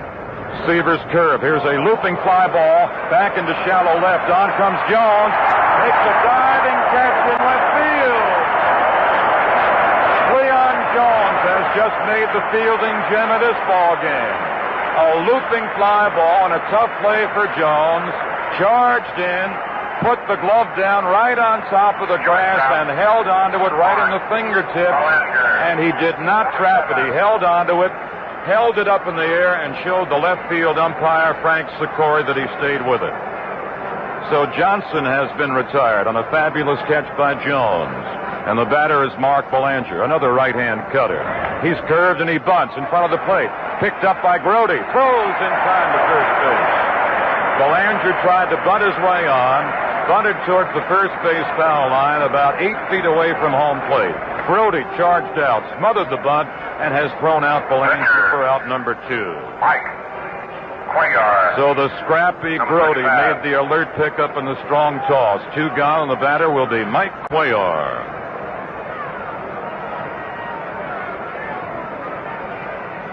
Cuellar singled to left field in the third inning off Seaver. 2 out, bases clean, top of the fifth. Fastball is right down the middle. He rifled it and buzzed it to the belt of Cuellar. Seaver winding. Pitches again 0-1. Another fastball, this time cut on and missed. 0-2 to Cuellar. Seaver's fastball humming here on the top of the fifth inning. He winds again. 2-strike pitch, outside. He has thrown 3 straight fastballs to Cuellar. 1 ball, 2 strikes, 2 gone, top of the fifth inning. The windup and the 1-2. Low outside, a breaking ball. 2 balls, 2 strikes. 2-2 from Seaver. Swing and a miss on a fastball. And Seaver has his second straight 1-2-3 inning. At the end of 4.5 innings of play in Game 4, New York 1, Baltimore nothing. Hi, this is Joe Garagiola. You want to know something? Last month was the best September for Dodge sales in their history. And one of the reasons is the new 1970 Dodge Charger. And this year's Charger has a new model with a bench front seat. Now, you've never seen that in a Charger before. And you'll like it, especially if you're a family man. And you'll like all the other goodies you get with Charger. Disappearing headlights, vinyl trim, outstanding good looks. But if you've got real performance on your mind, you just got to see and try Charger RT with Dodge's great 440 Magnum V8 as the standard engine. Now, before you decide on any new car, see and drive the new 1970 Dodge Charger. One of the reasons for Dodge's big sales surge. You could be Dodge material. And when you get in that new Dodge, the Dodge boys and myself would like to remind you to be sure and drive carefully. Bill O'Donnell along with Jim Simpson in the middle of the ball game here at New York Shea Stadium. And as we go to the bottom of the fifth inning, it's the Mets, 1 run, 5 hits, no errors. Baltimore, no runs, 3 hits, and no errors. In the bottom of the fifth inning, it will be Grody, Weiss, and Seaver for the Mets. We had home run power explode here yesterday. We've had home run power explode here today by Clendenin in the second inning. We had 2 amazing catches made in the ballpark yesterday by Agee, the center fielder. In the top of the fifth inning, we had a diving, amazing catch made by Jones in shallow left field on Dave Johnson's looping fly ball. Jerry Grody is leading off the bottom of the fifth inning, and to tell you all about it, with pleasure, here is Jim Simpson. Thank you, Bill O'Donnell. Cuellar to throw to Grody, who is 3 for 12 on the series. Struck out looking, guessing wrong in the second, and takes ball 1 from Cuellar. Cuellar has only given up 5 hits, but one of them was the home run by Don Clendenin. His left-hander won the first game of the series 4-1 at Baltimore. Ready to throw under sunny skies, comes back with a breaking pitch, which is fouled off. Now down in Baltimore, Cuellar started out with the screwball. And a simple explanation of what the screwball is, to a right-handed batter, it will go down and away from the right-hander. Then he went to the curves and the fastball later in the innings at Baltimore. Here, he started out with more curves and fastballs. Now going back to the screwball. Swing and a miss by Grody, and it's 1-2. Baltimore having a tough time scoring against strong New York Met pitchers. And it is the Mets who have supplied the power since the first game, not the Orioles. We are ready. Back again with the fastball, and Grody strikes out for the second time, this time swinging, and that's the 5th strikeout for Mike Cuellar. Mike has not walked anybody in facing these 9 right-handers, and here is Al Weiss, who on the series is 3 for 5, has walked twice, driven in 2. He has started with Gary Gentry, and now Don Clendenin, who has added his second RBI today with a home run. Strike 1 called from Cuellar. Not yet on deck, Tom Seaver, the pitcher. Wind blowing from left to right.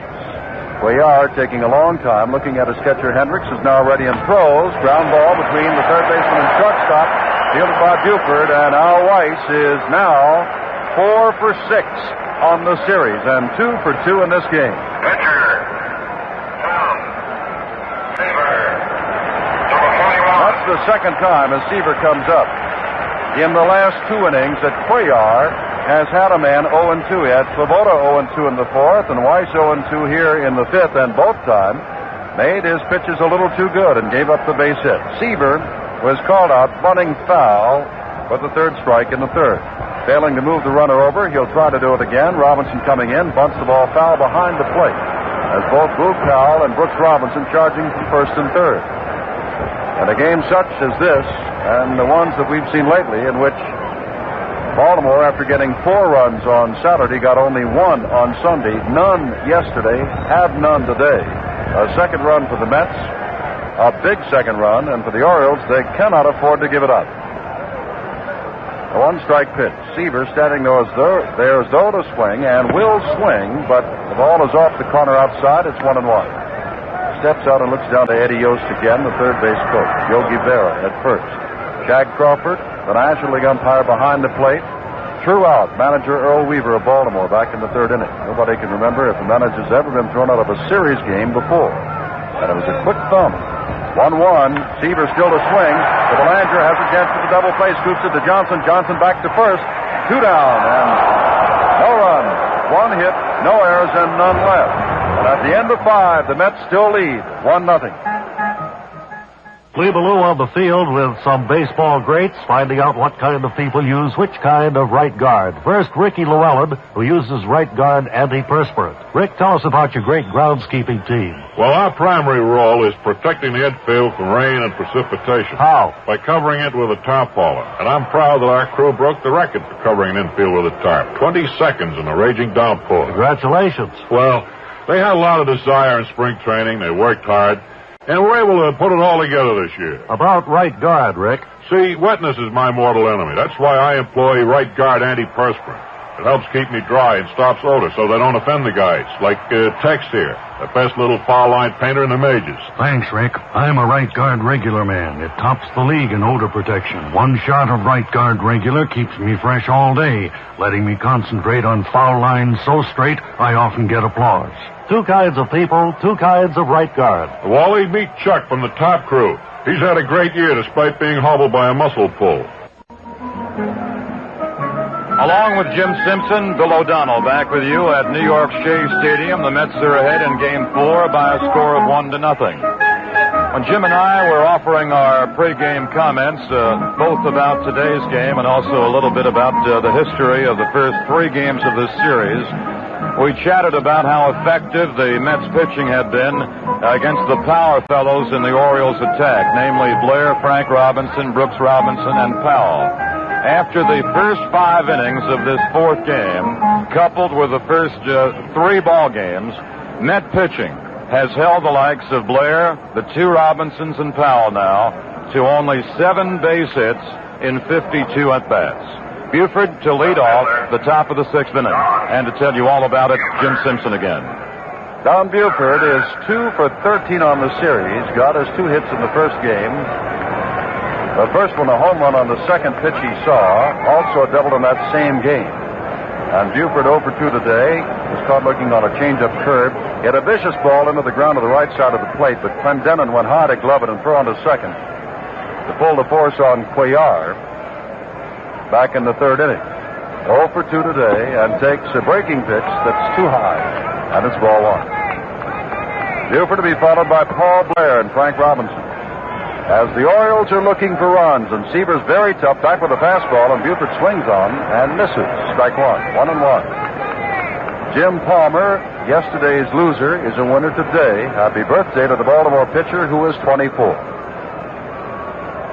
1-1. Fastball fouled back by Buford. A switch hitter and batting left, of course, against the right-handed Tom Seaver. 25-game winner throughout the season. Won the first game over Atlanta 9-4, but was relieved in that one and failed to last after 5 in the opening of the series down in Baltimore. 57,367 outside from Seaver. It's 2-2, and that's a bigger attendance than we had here yesterday.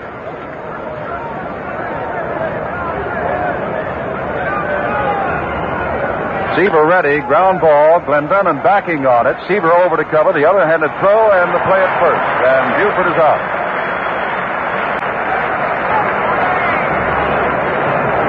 Yesterday we had 6,335, but I think you get the idea. There are plenty of Mets and fans here in Shea Stadium. Blair singled on a 2-2 fastball to center back in the first inning and bunted and was thrown out. Not sacrifice bunting, but bunting attempting to score Belanger from third back in the 3rd inning. Not a suicide squeeze. And Belanger had to hold on to third, and Blair was thrown out by Seaver. 1-0, New York. We're in the 6th inning, and Seaver facing Paul Blair. Breaking pitch, curve, bounces in front of the plate, ball 1. Blair is now 1 for 14 on the series and season. Finished not hitting too well, but then when they got to the league championships, Paul blossomed once again. Fastball, but high, and it's 2-0 to Blair with Frank Robinson on deck. Robinson came up with 2 men on in the 3rd and fouled out. Back in the 1st, he flied deep to center field to Agee on the warning track. Seaver ready and throws low again, and it is 3-0 to the tying run, Paul Blair. Seaver steps off the mound, faces center field, adjusts his cap, wipes his brow, and now steps back. 3-0, and Blair has his sign from Billy Hunter, now running the ball club since manager Earl Weaver's been thrown out, and this one is right down the middle. Strike one, 3-1. Now Blair takes a look again at Billy Hunter, third base, the coach. Temperature at game time about 57 degrees. Here's the 3-1 pitch from Seaver, and it's off the corner, and it's ball 4, and that's the second walk given up by Seaver. Right fielder, Frank Robinson. Frank Robinson, as we said, has flied deep to Agee and has fouled out, and Frank Robinson is one of those men that very seldom, if ever in his career in the major leagues, got the bunt sign to move the man over. This is the fella, even though he is 1 for 11 on the series, can untie this series right now. Blair leads off at first base. Seaver's ready. Stretch, the look, and the throw. Breaking pitch hit high in the air in the infield, but Harrelson at shortstop says he's got it. And takes it 2 down. Well, twice with men on base, and the last 2 times he's been at bat, Robinson has popped up. Once in foul territory to Clendenin, and now to Harrelson. Here is Boog Powell with 3 base hits. Only one man in the series has more, and that's Don Clendenin with 4. Powell was caught with a fastball in the outside corner to strike out in the first and hit a curveball and grounded to Weiss at second in the fourth.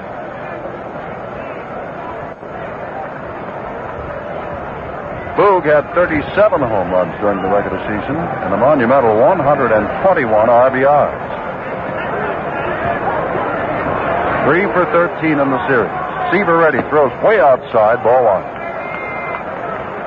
Blair still perched at first base, but now with 2 down after drawing the walk from Tom Seaver. On deck, Brooks Robinson, who has contributed a fielding play to get Mike Cuellar out of trouble. Big curve, stays outside, and it's 2-0 now to Boog Powell. And Seaver finds himself down to the very dangerous Powell.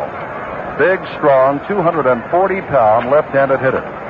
One of the mismatches of the century yesterday was when Powell and Weiss tangled, or rather Harrelson tangled at first base. Interference was called outside with a fastball, and it's 3-0. 1 run, 6 hits, no errors for the Mets. The 1 run, Clendenin's second homer of the series. No runs, 3 hits, no errors for the Orioles. And it is 3-0, and if Powell should walk, Blair would advance to scoring position down to second base. Let's see whether or not Boog is taking on 3-0. He's swinging, ground ball. It is fouled at the plate and off the left foot, apparently, of Boog Powell, who is using his bat as a crutch now, hobbling about. Now it's his right foot. So it is 3-1. And there's daring baseball for you and gambling baseball. What the Orioles are playing, they haven't been able to score off Mets pitching, and with the big, strong Boog Powell, the left-hander facing the right-hander, on 3-0. In the 1-0 ball game, they gave Boog Powell the green light to swing for the fences. 3-1. Powell back in and ready. Seaver's ready. Blair leads off. Blair's running on the 3-1. He swings and misses again. It is 3-2. So Billy Hunter, the acting manager, had Paul Blair off and running on 3-1. Jim, Powell is still limping on that foul ball that hit him off the right foot. Earlier in the season at Anaheim, Powell suffered a very painful injury to his ankle, and an ankle injury that kept him out of a lineup for quite a few days, and he's feeling now pain on the other foot. 3-2, 2 out. Blair will be off and running for sure this time. And Boog Powell had a 3-0, swung at the 3-0 pitch, the 3-1 pitch, fouled them both off. Ready now. Seaver checks to Blair at first, knowing full well that he'll be on his way. Blair is taken off. Here's the pitch. High drive, center field. Agee over to his right, not too deep. Taps his glove and takes it to the third out. No runs, no hits, no errors, and 1 man left. In the middle of the 6th, the New York Mets continue to lead Baltimore 1-0.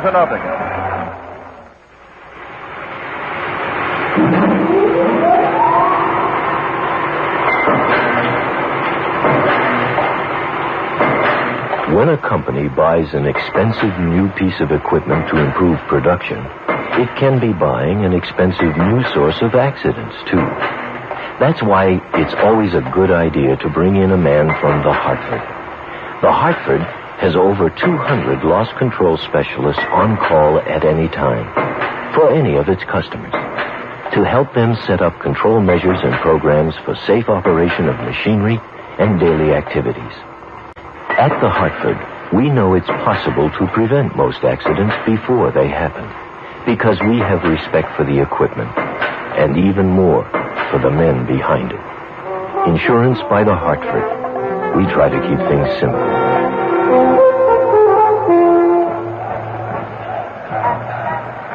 Let's pause 30 seconds for station identification. WGY Schenectady. Saratoga ginger ale is not Saratoga Vichy with ginger flavor added.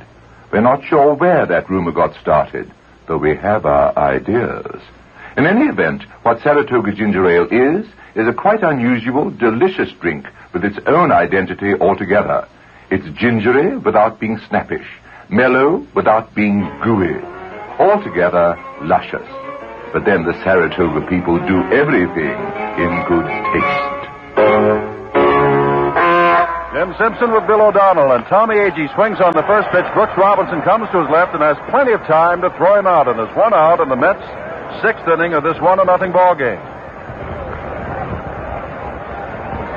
And that is the first time in the game that a Met has been swinging on the first pitch. Here's Bud Harrelson, who's hit a 2-2 pitch for a single to left, and was thrown out on a close play by Johnson, who went back on the grass. Powell was off the line, and Boog Powell narrowly didn't get back to first base in time to get Harrelson, but he grounded out. Bunt, foul, and just did squeege foul.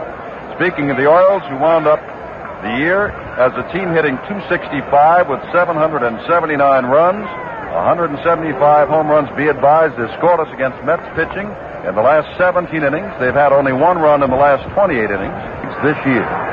Trailing 1-0. Here's the pitch. High into the infield. A.B. Johnson on the grass at second base, backing, looking, and taking it for the second out of the sixth inning. Left fielder. That'll bring up Cleon Jones. Hit .340 during the regular season, but thus far in the series is 1 for 14. The last time he was up, he grounded out in the first inning, but the last time he was up, there were men on base at second and third, and Brooks Robinson ranged to his left, got the glove on the ball, and threw him out with a patented Brooks Robinson play. Glendenin's home run, the second of the series, the only run of this, the fourth game of the World Series.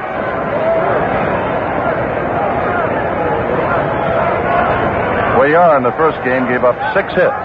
He's given up 6 hits in this game, but he trails 1-0. Ground ball, hard shot to Belanger. Has a little trouble with it, but recovers in time to throw out Jones. No runs, no hits, no errors, none left. And now we've gone 6 full innings, and the Mets lead 1-0. Some men have average-size hands. Some men have big hands. For men with average hands, Gillette introduces our new adjustable razor with an average-size handle. For men with big hands, Gillette introduces our new adjustable razor with a long handle. Both new razors have 9 precision settings. Gillette figures a more comfortable razor in your hand means a more comfortable shave.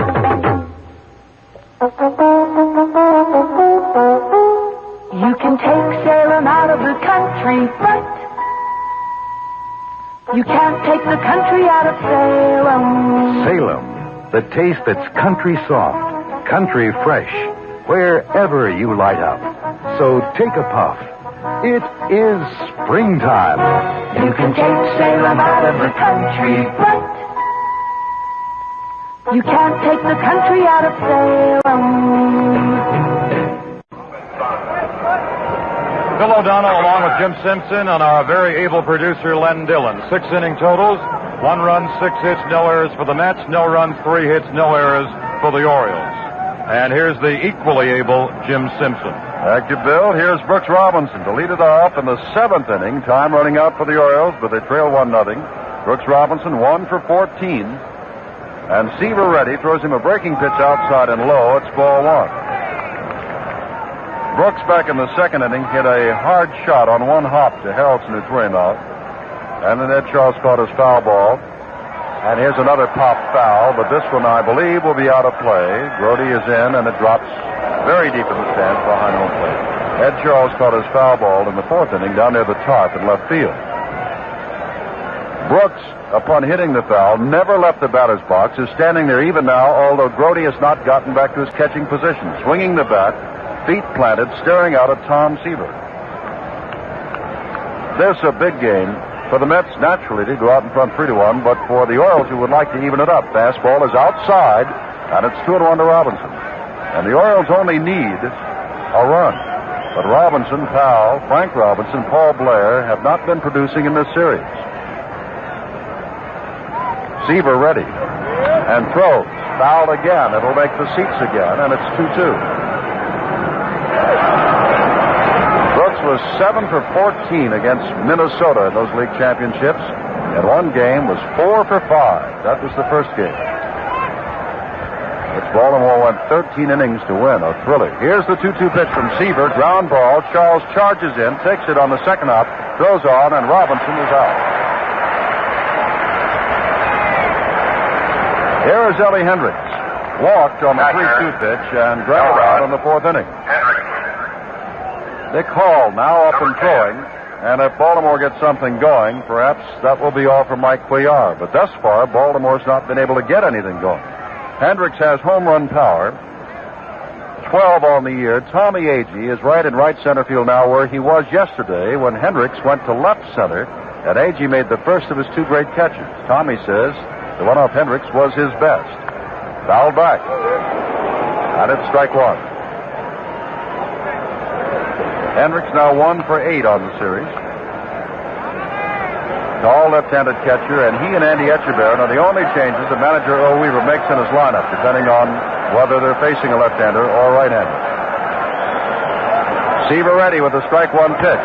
Hendricks hits it off the fist, backs Harrelson up at shortstop on the grass. Should be the second out, and is. Seaver's retired 14 of the last 15, but in getting Brooks Robinson and Ellie Hendricks in this, the seventh inning, has looked most impressive. The ball hit by Robinson, the ball hit by Hendricks, neither one hit well, and the batters fooled on the pitch. Here's Dave Johnson, who reached on a forced play and was thrown out attempting to steal, and Cleon Jones, with a diving stab at his Texas leaguer in the fifth, robbed him of a base hit. Swing and a miss, strike one. The Mets won. The Orioles nothing. And as they say, who would have thunk it? The Mets fans would. The Oriole fans still can't believe it. The strike one pitch, curveball outside corner, and it's strike two. Johnson turns around and says something to Shag Crawford, who has already thrown his manager, Earl Weaver, out of the game. Seaver more confident than we ever saw him in Baltimore in the first game or in Atlanta in the league championships. Has gotten stronger as the innings go on. Comes back with the fastball. It just misses outside. And some of the Met fans do not believe it did. Tom, a fast worker, is ready to go again. The 1-2 pitch to Davy Johnson, and he strikes out. Strikeout number 4. And another perfect inning for Tom Seaver. No runs, hits, or errors, or anybody left. In the middle of the seventh, those amazing Mets won. Baltimore, nothing. Hi, this is Joe Garagiola. Have you seen the new 1970 Dodge Monaco yet? If you have, you know one of the reasons why Dodge sales last month were the best ever for September. Because Monaco is so big, so luxurious, so roomy, lots of people want it. Monaco is one of the roomiest of all American cars. Has new torsion quiet ride that cushions the body on its undercarriage for a new kind of silence. Yes, sir, torsion quiet ride, and that cushions the body on its undercarriage for a new kind of silence. A great car to drive, to ride in, to have parked in your driveway. And the price is right on Monaco. Just one of the reasons why 1970 Dodge sales started off on such a high note. And there are plenty more reasons. Your nearby Dodge dealer has a wide selection of models and colors to choose from. See him today. You could be Dodge material.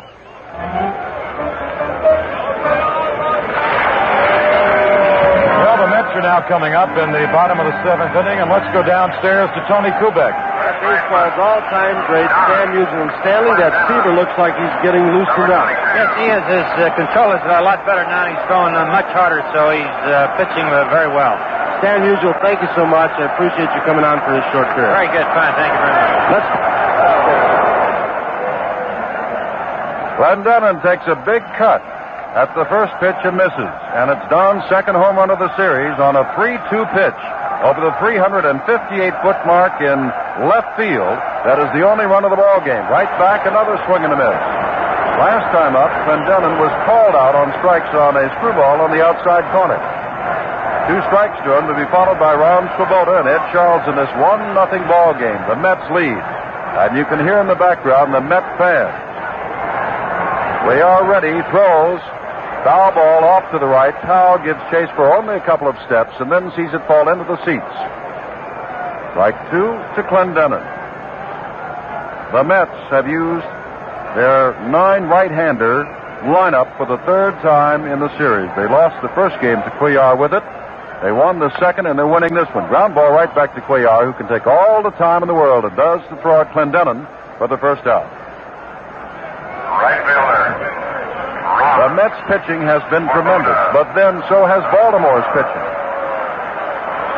The problem has been for the Orioles, they haven't been able to score. Beaten 2-1, and they're losing 1-0. Here's Swoboda, who is grounded to short and singled on a 2-strike pitch, and singles this time on the first pitch to left field. And Swoboda reaches first. 2 for 3 in this game, and 3 for 10 in the series. Ed Charles, the batter. 1 run, 7 hits now. No errors for New York. No runs, 3 hits, no errors for the Orioles. With 1 out in the 7th. Charles hit a hard one-hopper to Belanger at short and struck out into a double play in the 4th. Cuellar working quickly. Fly ball left field. Buford there and has it and takes the line shot for the second out. Well hit by Charles, but Buford is only a couple of steps away. And that'll bring up Jerry Grody, who was called out, fooled in the 2nd inning and struck out swinging in the 5th. Cuellar has struck out 5, Grody twice. Walking out on deck is Al Weiss. 1-0 New York with time running out for Baltimore. We're in the last of the 7th. Cuellar's problem right now, Swoboda on deck. Just misses with a screwball outside. And it's 1 ball to Grody. In the 8th inning for Baltimore, they may go to their bench. Belanger and then Cuellar, the pitcher, is listed. And Baltimore's acting manager, Billy Hunter, might feel that the Orioles need runs, not pitching. Ground ball, 2 hops to Belanger, who will go on to first base for the 3rd out. No runs on 1 hit, the single by Swoboda. No errors and 1 left. And at the end of 7 complete, the Mets have the slim 1-0 lead. What man can resist the clean, crisp aroma of ocean surf? Get it in new Gillette Foamy Surf Spray Shaving Cream. A new fragrance, like the refreshing spray of a breaker. The foamy crispness of ocean whitecaps. If you've ever enjoyed the refreshing scent of ocean spray on your skin, you know what to expect in new Foamy Surf Spray by Gillette. Take the plunge today. One morning, Wally Buckley discovered he had a case of the nubs. The nubs! The nubs. The tiny little part of his beard his razor couldn't get. They're all over my face. Fortunately, the Gillette Techmatic razor gets rid of the nubs. Techmatic adjusts to shave you closer. Techmatic gave Wally the closest shave he ever had. No nicks, no cuts, no nubs. Boy, that was close. Techmatic by Gillette. It gets the nubs. Before we go to the top of the 8th inning, we pause 30 seconds for station identification. WGY, Schenectady. The difference between the right word and the wrong word, it's been said, is like the difference between lightning and lightning bug, which brings to mind the difference between Saratoga Vichy and its drab alternative, tap water.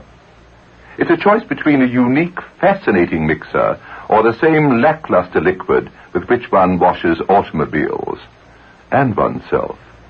Saratoga Vichy in that green bottle with a vivid yellow label.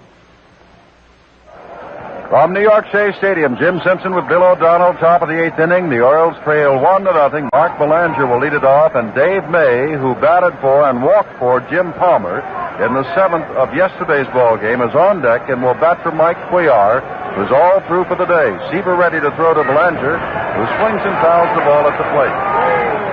So Cuellar worked 7 innings, gave up 1 run, the home run by Clendenin, 7 hits, struck out 5, and walked nobody. But Tom Seaver, counted on to throw a gem of a ball game sometime, is throwing one thus far here in the 4th game of the World Series. Breaking pitch, hit high in the air to the infield. Helson circled back, came in, now on the infield grass, and takes it for the first out. And that will bring up Dave May. As we said, he walked yesterday on the season, hit .242. 3 home runs, 10 RBIs. Utility outfielder for the Baltimore Orioles. Ladies and gentlemen, for Baltimore, batting for Cuellar. The Orioles will have one more big shot, barring a rally here in the 9th inning, when they'll again go through their 2, 3, 4, 5 batters. And a chance to squeeze 1 run from Tom Seaver and the New York Met pitching staff, just to tie it. May ready. Seaver throws fastball low, and it's ball 1. May hardly swung the bat at all yesterday in drawing a walk. From the tiring Gary Gentry. Back again, swings and misses this time, and it's 1-1. The Orioles, who had 6 singles in the last 2 games, including now, have 9 singles in the last almost 3 games. Breaking pitches low from Seaver, and it's 2-1. Ed Watt is up and throwing and probably will come in the last of this 8th inning in relief of Cuellar. Seaver, the fast worker, back again. Throws the fastball, and May swings and misses on it to even the count at 2 apiece. 2 balls, 2 strikes to May. In the top of the 8th. The Mets, for the first time this morning, were favored to take the World Series, but not favored to win this game. But they're winning it as May strikes out. May swung at a low fastball and struck out, and that's the 5th strikeout for Seaver. Don Cardwell has just gotten up and started to throw in the Met bullpen. The first activity we've seen there this afternoon as manager Gil Hodges has a veteran ready just in case. 2 out in the 8th, and here's Don Buford. And we'll repeat again, the only extra base hits that Baltimore has had came in the first game when Buford homered and doubled. Struck out in the first on a changeup curve, hit a high chopper that forced Cuellar at second into third as ball 1, and grounded to Clendenin, who threw to Seaver covering in the 6th. 1-0 to Buford, who has power enough to tie the game, but fouls this one back, and it's 1-1. In the 3rd game, how's this for research? In the 3rd game of the 1935 World Series, Charlie Grimm, manager of the Chicago Cubs, was ejected. A 1-1 pitch, high in the air, should end the inning. Ed Charles waves everybody away at third base, says, "I've got it," and does. And they go down in order. No runs, hits, errors, or anybody left. In the middle of the 8th, the Mets won, and the Orioles nothing. Do Yankee Doodle. Yankee Doodle. 1, 2. Down. Riding on a pony. Stuck a feather in his hat and called it macaroni. What did he call it? Macaroni. After a child has been in a bad accident, how can an insurance company help him to laugh again? The Hartford knows that money alone can't do it, but people can. Doctors, specialists, therapists when they're needed, to treat the injuries, to soothe the shock. And getting them there fast can also help. At the Hartford, we know it's often the kind of help you bring in at the start that determines whether or not there'll be a happy ending. Insurance by the Hartford. We try to keep things simple.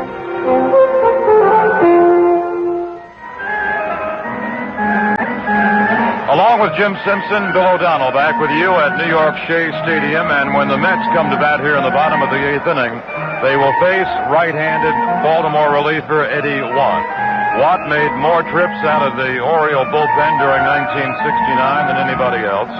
He walked from there 56 times, picked up 16 saves, more saves than any other member of the relief staff. Watt's one-loss record, 5 wins and 2 defeats. And Watt also had the very best earned run average of any member on the Baltimore staff, just over a run and a half a ball game. He picks up for Cuellar, who is lifted for pinch hitter May in the top half of this inning. Cuellar worked 7 good innings, gave up 7 hits, but a very damaging blow was delivered by Clendenin in the 2nd inning to lead it off to give the Mets a 1-0 lead, and it's been like that ever since. Cuellar did not walk a New York batter. On the other hand, the longer this ball game has progressed, the tougher Tom Seaver of the Mets has become. Seaver has retired 18 of the last 19 batters. Now, a little bit more about Eddie Watt. What is his best equipment? He's got a better-than-average fastball. His best pitch is a slider. When he gets ahead of batters, especially 1 and 2 or 0 and 2, Watt will come from strictly on top and throw the fastball. He will throw first of all against Al Weiss, and to tell you about it again, Jim Simpson.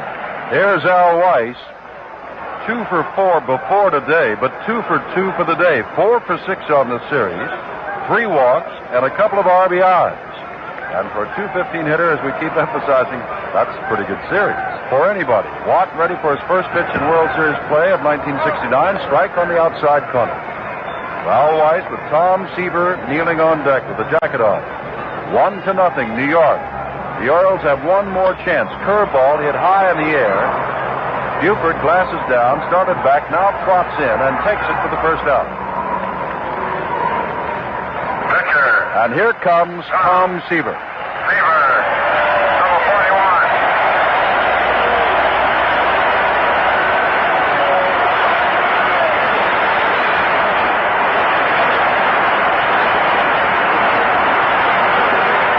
Tom Seaver, a 25-game winner, has received a standing ovation from the New York Mets fans here at Shea Stadium. Lost the first series game, and that's the only one that the Mets have lost. Watt ready to throw to him, and there's a strike right down the middle. 1 run, 7 hits, no errors for the Mets. The 1 run, Clendenin's home run. No runs, 3 hits, no errors for the Orioles. Seaver grounds this ball to Johnson at second base, takes it on the third hop, and Tom isn't running too hard. He's thinking ahead to the top of the ninth. He's thrown out. 2 out, and Tommy Agee, yesterday's hero, who today has grounded out twice to Robinson and is single to left. Center fielder, Tommy Agee, number 20. If the Mets can hang on in the ninth, they will have a near commanding lead of 3 games to 1.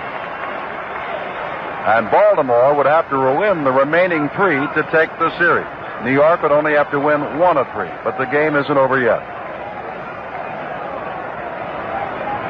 Watt ready to throw to Agee, 1 for 3 on the day, and 2 for 14, and there's strike 1.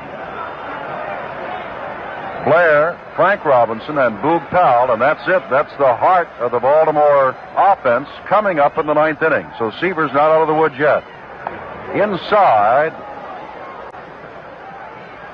tipped off the bat of Tommy Agee, and it's fouled. Unlike Ed Charles a couple of innings ago back in the 4th, when it hit the bat and then Charles's hand, Agee apparently suffered no damage. Simply hit the bat. 2 strikes. Big Eddie Watt in relief of Cuellar, who worked 7 innings, giving up the only run of the ball game. Back again, swinging at a low and away pitch, a curveball, and Watt sets them down 1-2-3. Well, the Orioles have one more chance as we move to the top of the ninth with the Mets leading 1-0. Let me tell you how it is between me and my Winstons. Yeah, me and my Winstons. Me and my Winstons. We got a real good thing, a real good taste. Yeah, me and my Winstons. Me and my Winstons. We got a real good thing. If you're a Winston smoker, I guess you know what I mean. If you're not, I guess you don't. That's a shame. Yeah, me and my Winstons. Me and my Winstons. We got a real good thing. Honestly, wouldn't you like to feel this way about your cigarette? What are you waiting for? Change to Winston. We got a real good thing.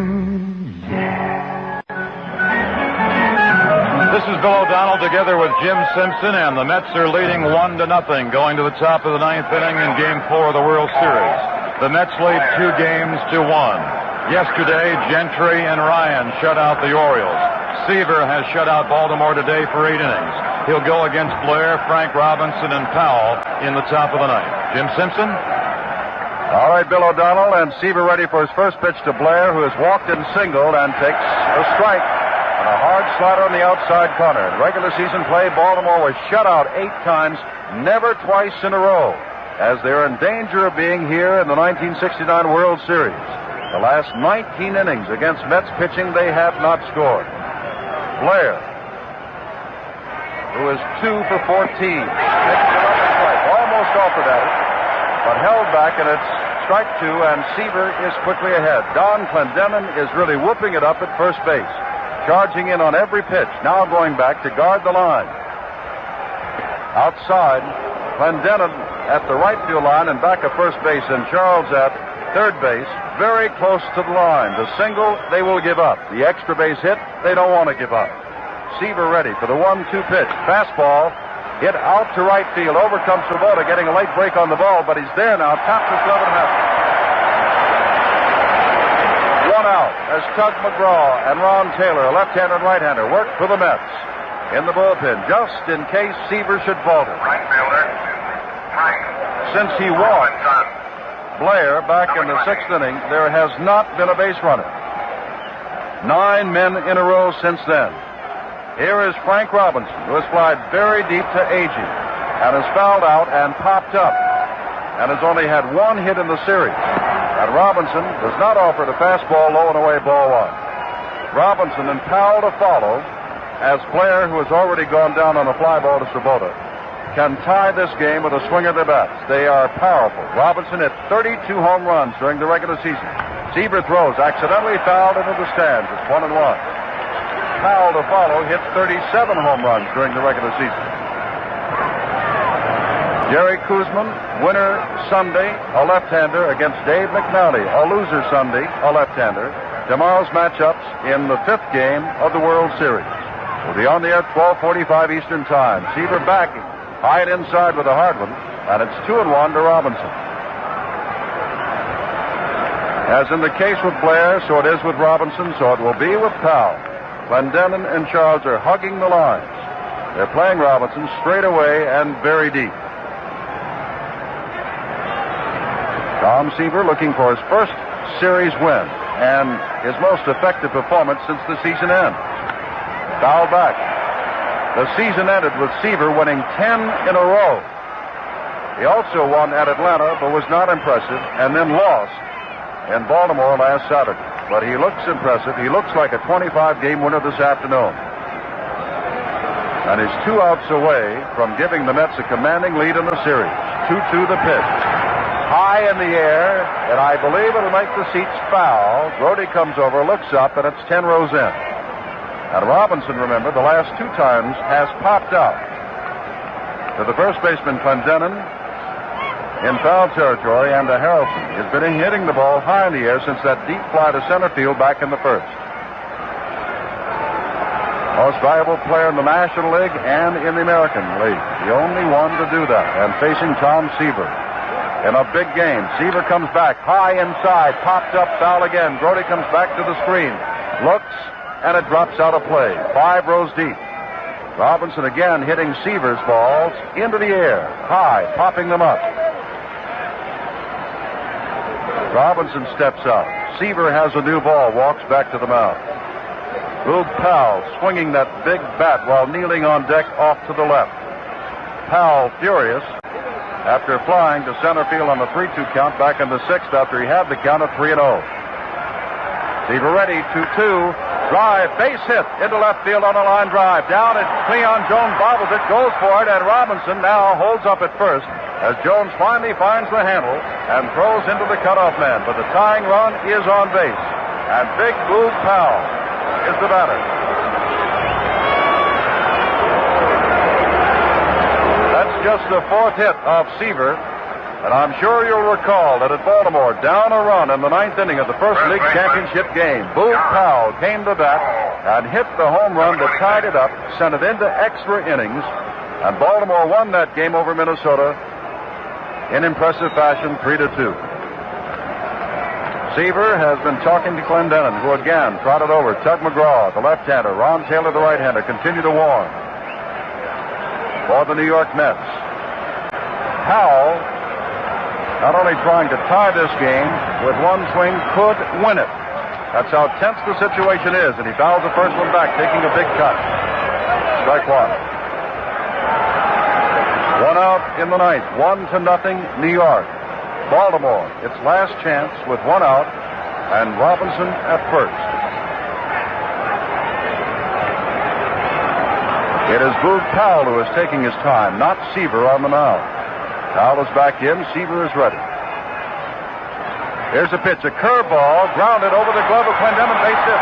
Around second base goes Robinson on his way to third. Svoboda fires in, that's the cutoff man, and the tying run is at third base with 1 out.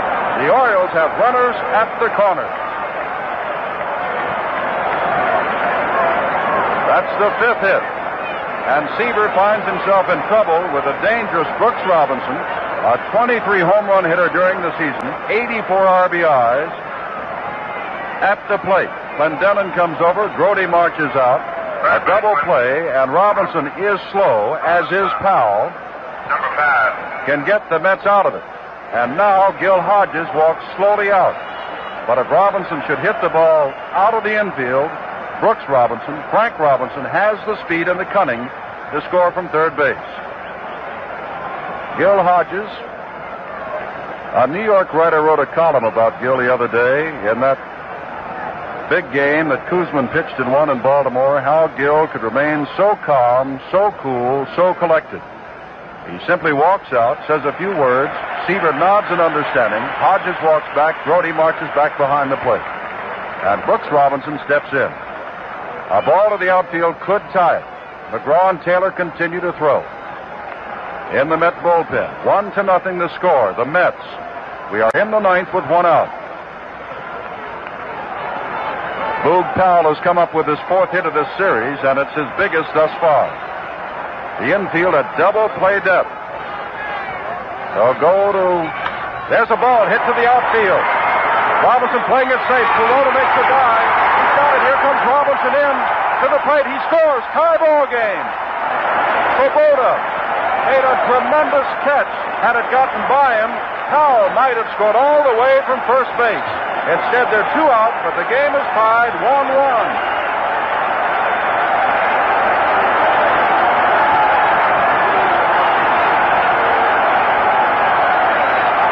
Stepping in is Elrod Hendricks. An appeal play at third base, not allowed by third base umpire Hank Soar. Robinson on the line drive, realizing he could score if it was caught. Stood near third base. Svoboda had to dive for it. He didn't go back on the ball. He cut across toward it. Dove got it in his gloved hand just before he hit the ground. Robinson had time to score as the throw was up the line. Powell held on to first. 2 down, but now it's a tie game. And here's Hendricks taking outside from Seaver. And so, New York, dreaming of a 3-game-to-1 lead, must wait for a moment. It's not over yet. Hendricks also has home run power. What a play by Swoboda. Outside again from Seaver. And of course, if Seaver walks Hendricks, he'll move Powell down into scoring position.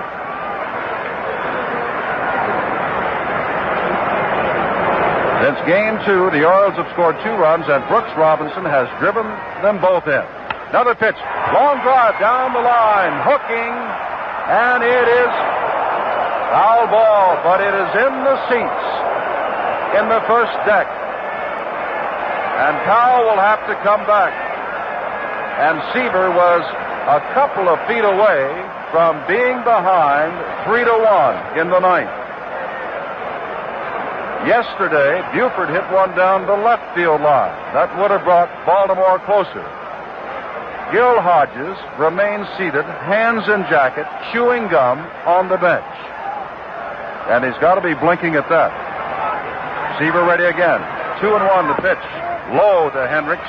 3-1, and now Seaver's in danger of moving Powell into scoring position. 1-1 the score on 2 base hits. And a beautiful catch of Swoboda, Brooks Robinson's line drive, and Robinson scored after the catch. Fouled away by Hendricks. In on the hands, and he fouled it off to the left behind the plate. 3-2. Infield is back. They're pulling Hendricks again to pull to the right. Weiss is way around toward first base. Big hole between Weiss and the shortstop, Harrelson. Seaver ready on 3-2. Long drive. Right field. Swoboda comes over toward it. Reaches up and takes it to the third out. Ron Swoboda makes all 3 putouts. One of those a sensational catch, but it's all tied on the 2 base hits. And in the middle of the ninth, New York won. Baltimore won. Hi, this is Joe Garagiola for Dodge. And if 1 month's sales figures can predict the success of a car for the rest of the year, the Dodge boys have a big winner for 1970. The figures for September are in. And now, well, listen to this. The total is way over that of a year ago and establishes a brand new September record for Dodge. Now, one reason for that record-breaking total of Dodge sales has got to be Dodge Coronet. For 1970, Coronet comes on with new styling touches throughout, including its unique double-loop grille and vinyl interior touches. Like luxury? We'll simply say Coronet 500. You get bucket seats, 318 cubic inch V8, 3-spoke steering wheel, and more. So get the Coronet story at your Dodge boys. See him after the game for a test drive. And tell him that Joe Garagiola sent you. Bill O'Donnell along with Jim Simpson getting ready for the bottom of the ninth inning. The Orioles have just tied the Mets at 1-1.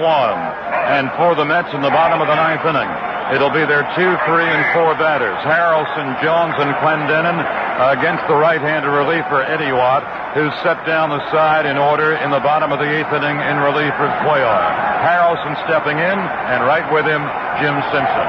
All right, Bill. Harrelson singled the first time up. Was thrown out on the close play and fouls this ball off, strike 1.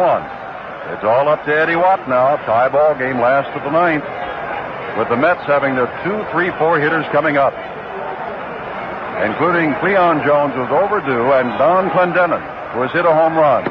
Watt throws outside and low to the dangerous Bud Harrelson, and it's 1-1. A couple of pitchers, including Dick Hall and the left-hander, I believe it's Rickert, throwing in the bullpen for Baltimore. Inside with the slider, but it's on the inside corner, says Shag Crawford. Strike 2 to Harrelson. Harrelson has had 3 base hits in 11 times at bat and has walked 3 times. Outside from Watt, who works very quickly, 2-2. And Bud has been just an excellent fielding shortstop all through this series. It is Hall and Rickert in that bullpen. Ground ball, chopper, all to the glove of Watt. In comes Johnson, side on throw. He's got him. Close play. Just went over the extended glove of Eddie Watt, breaking off the mound, and Johnson came in, tapped his glove before he got the ball, figuring he had Harrelson all the way, sat on to throw on and had him, and here is Cleon Jones, a .340 hitter.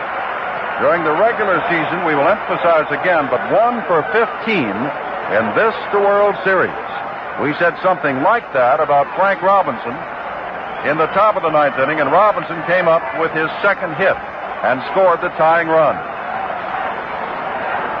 Don Clendenin, the home run hitter, is standing on deck, swinging the weighted bat. 1 run, 5 hits, no errors for Baltimore. 1 run, 7 hits, no errors for the Mets. Watt is ready. Breaking pitch outside and low. It's ball 1.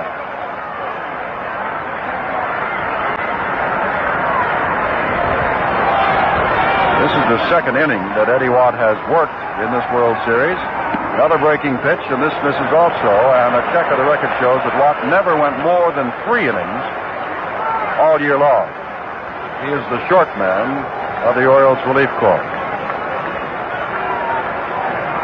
2-0 the count to Jones. Jones out ahead of Watt, who's thrown him 2 breaking pitches. Comes back with a hard slider this time and has him, and it's 2-1.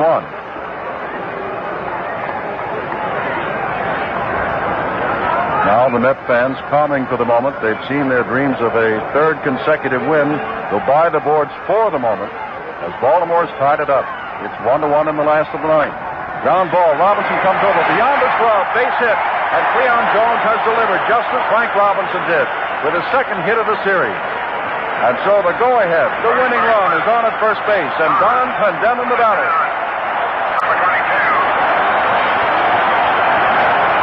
That's the first hit off Eddie White. The 8th hit for the Mets. Clendenin, back in the second inning, hit a 3-2 pitch to left over the 358-foot side. Now Watt is a right-hander. The National League book on Clendenin is keep the ball in tight. His first home run of this series was hit on a low and away pitch off Dave McNally. Watt ready, throws a breaking pitch, gets the outside corner, and it's strike 1. In that game against McNally, Clendenin went with that outside pitch and hit the ball for a home run to right field. Strike 1 the count. Jones on at first. Breaking pitch. Fouled off to the right. And it's strike 2 as it goes deep into the seats behind first base. Well, this has been quite a series. First of all, nobody thought the amazing Mets would win it. They did. Took 3 straight from Atlanta. Lost that first game after Powell tied it with a home run. I'm talking about the Orioles now. They lost the first game to Mike Cuellar 4-1, and everybody said that's it, but they've come back to take 2 in a row and have this one within their grasp. Swing and a miss, and Clendenin goes down, and that's the second out, and a big one for Eddie Watt. Ron Swoboda will perhaps save the game with a diving catch, a Brooks Robinson sacrifice line drive, the batter. And more importantly, the last 2 times up, Swoboda got base hits. This is the first time, though, he has faced the right-hander, Eddie Watt.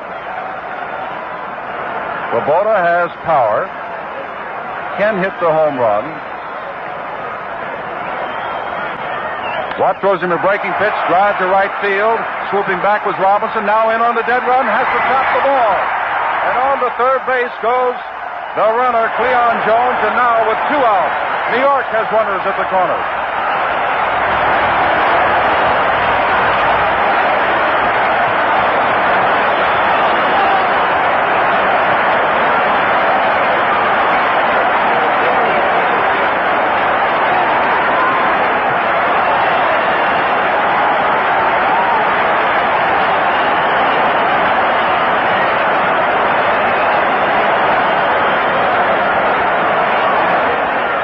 Robinson appeared to break back on the ball and then in, and by the time he got in, it was too late. Ed Charles is due up, but Art Shamsky, a .300 hitter and a left-handed hitter, has walked out. The Baltimore infield has shortened up. The outfield has shortened up, figuring that any ball hit deep to the outfield is going to score the winning run anyhow. Blair is in short center field. Buford and Robinson walking in left and right. They only need one out, 2 outs, with Helson's ground out and Clendenon's strikeout, but Jones is perched at third, and Svoboda, who robbed Brooks Robinson of a hit and perhaps saved the game, has kept the Mets alive in this 1-1 game with a Texas League single to right. And Shamsky, the 300 hitter and a good hitter, comes out to face Eddie Watt. Shamsky in the series, still looking for his first base hit. 0 for 4. 1 run, 9 hits, no errors for the Mets. Clendenon had a second inning homer. 1 run, 5 hits, no errors for the Orioles, with the Orioles getting their only run in the top of this, the 9th inning. Now Eddie Watt has stepped back on and is ready to pitch to Shamsky. They play him to pull. Swings, ground ball toward Johnson. Johnson takes it on the second out, throws to Powell. We go to extra innings. No runs, 2 hits, no errors, and 2 left at the end of 9. Baltimore 1 and New York 1. With Mr. Dan. I've got an important message for you about cars, even if you don't drive a car. It's about the anti-pollution team. Phillips 66 gasolines and Trop Arctic motor oils. By fighting pollution in a car's engine, they help keep pollution out of the air. So you get a better running engine, and we all get cleaner air. Got the message?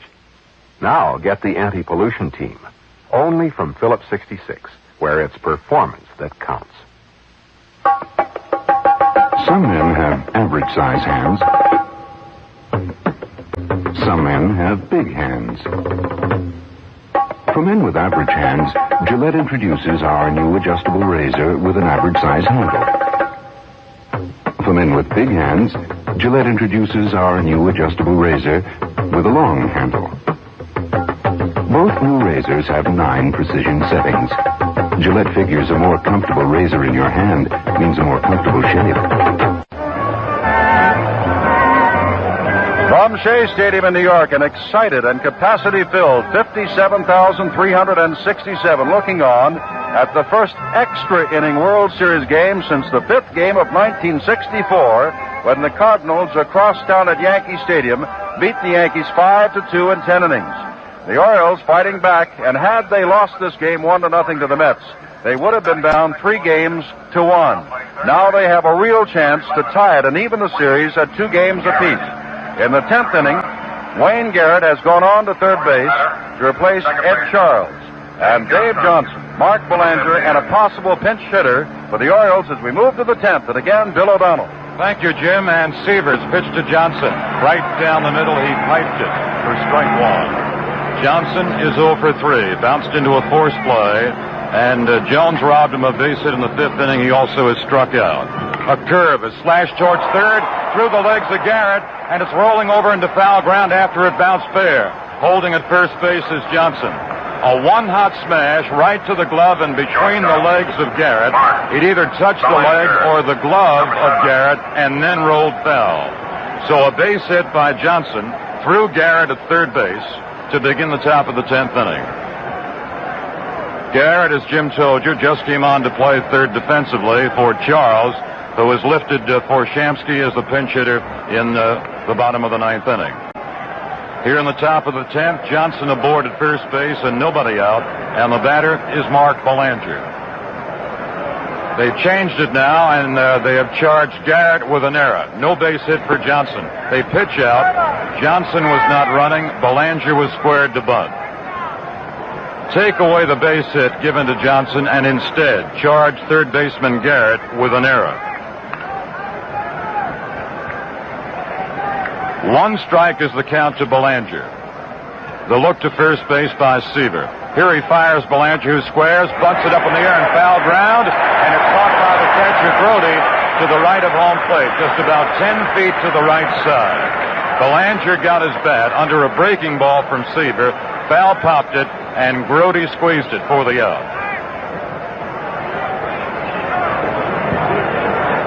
Clay Dalrymple will make a pinch-hitting appearance now in the top of the 10th inning. Dalrymple, who was with the Phillies in 1968 and who was acquired during the winter for a minor league outfielder, Ron Stone. Dalrymple has made an appearance before in this series and has had an infield base hit. Weiss smothered the ground ball, but Dalrymple wound up with the base hit. One away, Belanger attempting to bunt and sacrifice, trying to move Johnson to second base, has just fouled out.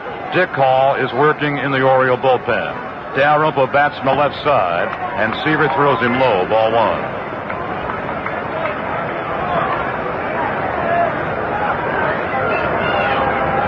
Clendenin is checking against Johnson at first base. One away in the top of the 10th inning. Orioles and the Mets in a 1-1 tie in the fourth game of the series. The set at the belt by Seaver. His pitch. Here's a line drive. Base hit out into center field. Johnson heads for second, stays there. Agee throws towards third base. The Orioles have two aboard with one out, and they bring up Don Buford. So Dalrymple has come to the plate twice during the World Series as a pinch hitter, and twice has delivered a base hit. Rube Walker, the Mets pitching coach, coming to the mound, asking Seaver if he's strong, trying to find out if he's tired. The Mets have left and right-handers warming in the bullpen, Taylor the right-hander, and McGraw the left-hander. Walker has had the few quick words with both Brody and Seaver, and now Rube going back to additionally chat with his manager, Gil Hodges. The only inning in which Seaver had trouble early in the ball game was in the third, and then he got in trouble again in the ninth. Seaver's in a jam again here in the 10th. Dalrymple at first, Johnson off second. Buford batting from the left side is thrown a low curve by Seaver, ball one. Johnson is Baltimore's go-ahead run here in the top of the 10th inning off second base, plus Dalrymple off first. Fastball. Here's a high fly, deep right field. Svoboda's on the warning track. He makes the catch. Johnson tags at second. Johnson's on his way to third. The ball is cut off at second base by the shortstop Harrelson. So runners are at the corners, but Seaver picks up his second out. Number 6. Svoboda backed about 15 feet on the warning track in dead right field. Two away, and that will bring on Paul Blair.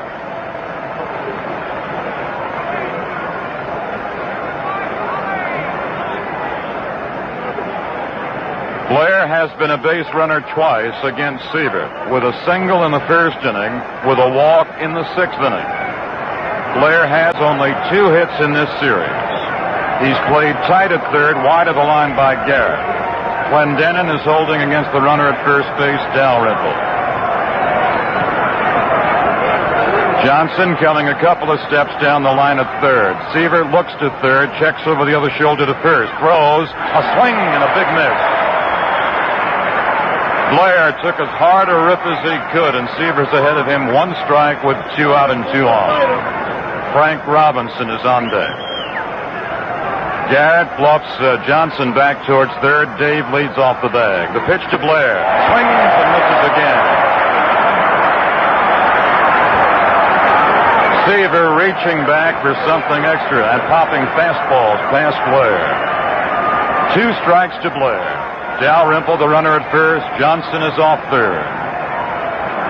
Seaver checking Brody's wig-wagging, takes a quick glance to first base. Sets, delivers 0-2. A curve, it just missed the outside corner. He took something off the breaking pitch and couldn't bite the outer edge of the plate. Blair, a couple of waves of the bat. Seaver glancing over the left shoulder again. Blair on 1 and 2. Swings and out of an outside curve, and Seaver gets out of a serious jam in the top of the 10th inning. No runs, 1 hit for Baltimore, 1 error for the Mets, 2 left in the middle of the 10th inning. New York 1 and Baltimore 1. Second floor, refrigerators, formerly $195, now $215, going up.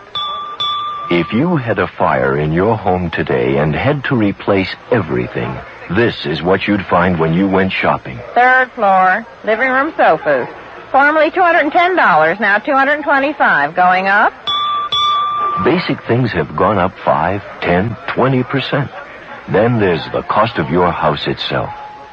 This is why the Hartford invented Inflation Guard, the first homeowner's insurance policy that protects you against inflation automatically.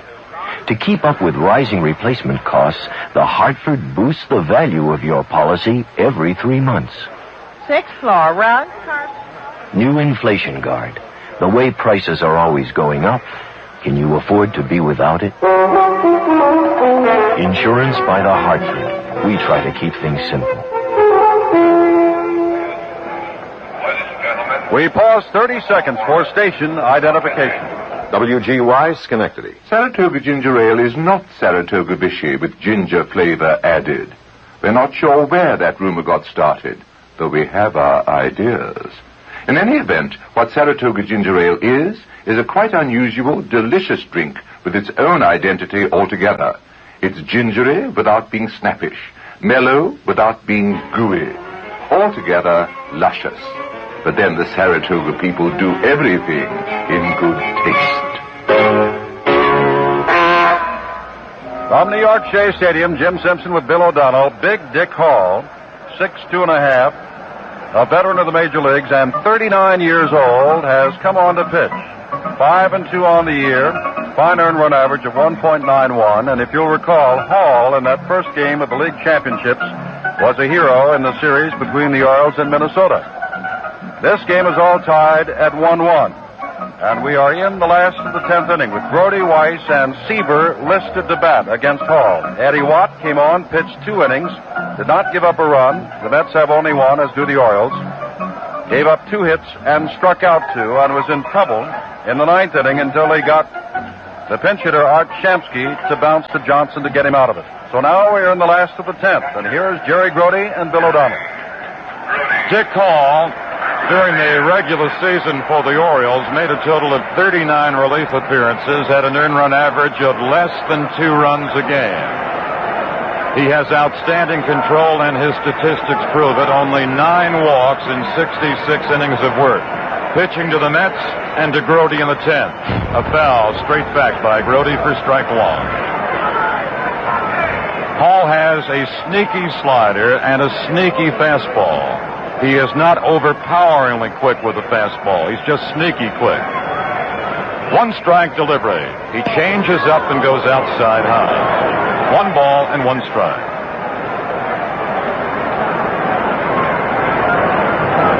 Watt went 2 innings in relief of starter Mike Cuellar. Here's Hall, 1-1 to Grody.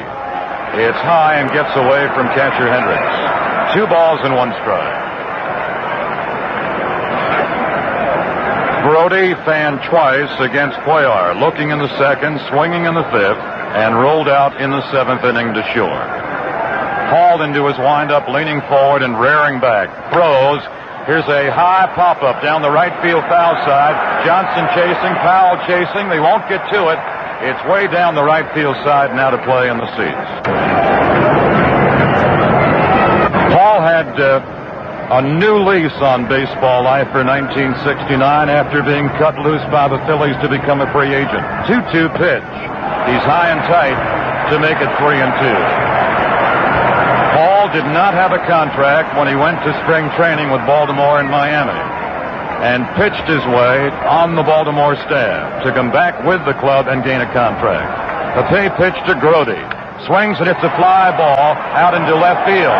Buford with a late start. Buford coming. He won't get to it, nor does Belanger. The throw is to second base and not in time. Grody slides in with a 2-bagger. Belanger went back on a sky-high looping fly ball out into left field, fairly shallow in left field. Buford stood flat-footed, made a late charge on the ball. Buford actually was further away from the ball than was Belanger, and Belanger just could not reach it. Buford may have lost the flight of the ball in the sun. Buford recovered, threw to Johnson at second base, but late to get the sliding Grody, but the throw was right on the target. Now Grody will be lifted for a pinch runner with a winning run for the Mets at second base. Rod Gasper will run for Grody.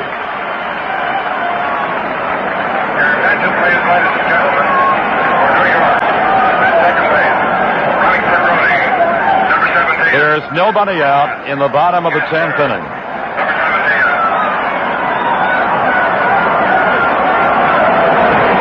Al Weiss is now the man on the spot. Weiss has 2 base hits today, has 4 hits in the series, and Seaver is on deck. The 2-bagger by Grody is the first double in the ballgame. Grody has been lifted, Gasper is the runner, and they will walk Weiss intentionally for a play at any base in the infield on a ground ball. Ball 1 has been thrown wide to Weiss. Hall throwing the second one wide for ball 2. Harden, right-hander, Rickard, left-hander, still firing in the Oriole bullpen. Here's ball 3 wide, and a quick throw to second base by Hendricks as Gasper was 2 steps away from the bag and then got back. 3-0 on the 4th intentional pitch for ball 4. Weiss has drawn an intentional walk. That is also the first walk given up by Baltimore pitching today. They are going to pull Tom Seaver. J.C. Martin, who is a left-handed batter. Martin is being sent from the dugout. George Bamberger, the Oriole pitching coach, is also coming out of the Baltimore dugout. The Orioles have had Harden and Rickard throwing out in their left field bullpen the last 2 innings. The strategy to walk Weiss because the important man is Gasper at second base. So the Orioles figure if they get a ground ball to the infield, they've got a force situation at either third or second. Bamberger has gone to the mound. Bamberger has not gone to his bullpen. As Bamberger walks towards the dugout, he starts looking to Billy Hunter, then walks back. Billy Hunter has been running the Oriole ball club, and Bamberger has pointed to the bullpen for the left-hander, Pete Rickard.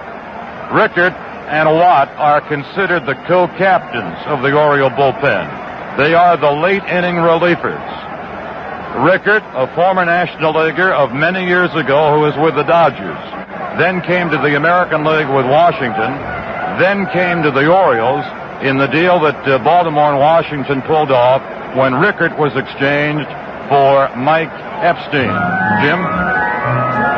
J.C. Martin, and I don't know now whether or not he will bat. We'll have to wait to see after Rickard gets in. Martin is a left-handed batter, but I'll recall for you that in Atlanta, with an extra base hit as a pinch hitter, and one of the moves by Gil Hodges, Martin, with an extra base hit, cleared the bases and helped break that first game of the league championships wide open. Now, remember the situation in this 1-1 ball game with New York out in front in games, 2 games to 1. There is nobody out. Gasper is on at second base. Weiss, with the intentional walk, is on at first base. And it might be that J.C. Martin will be allowed to bat, but to bunt, simply to move them over into scoring position, so that just a ball hit to the outfield or deep to the infield could score. J.C. Martin will bat. Men at first and second, none out. Last of the 10th, 1-1. The Mets trying to move out in front, 3 games to 1. Martin could be up to bunt. Bill? Jim, the left-hand arm of Pete Rickard out of the Oriole bullpen against the left-hand swinging pinch hitter J.C. Martin. Runners for the Mets at second and at first and nobody out. He squares, he bunts down the first base side. Rickard fields, throws, and it hits the runner. Here's the runner coming on from third base, Gasper, and the Mets win the ball game by a score of 2-1. Rickard took the bunt through to first base, but it hit J.C. Martin on the leg before it got to the bag. Gasper was running from second to third when Gasper saw Rickard's throw hit Martin, and the ball then caromed towards the left of the first base foul line into the infield. Gasper kept right on coming, and Gasper has scored. And the Mets in the 10th inning have won the 4th game of the World Series by a score of 2-1. And the Mets now lead in the World Series 3 victories to 1.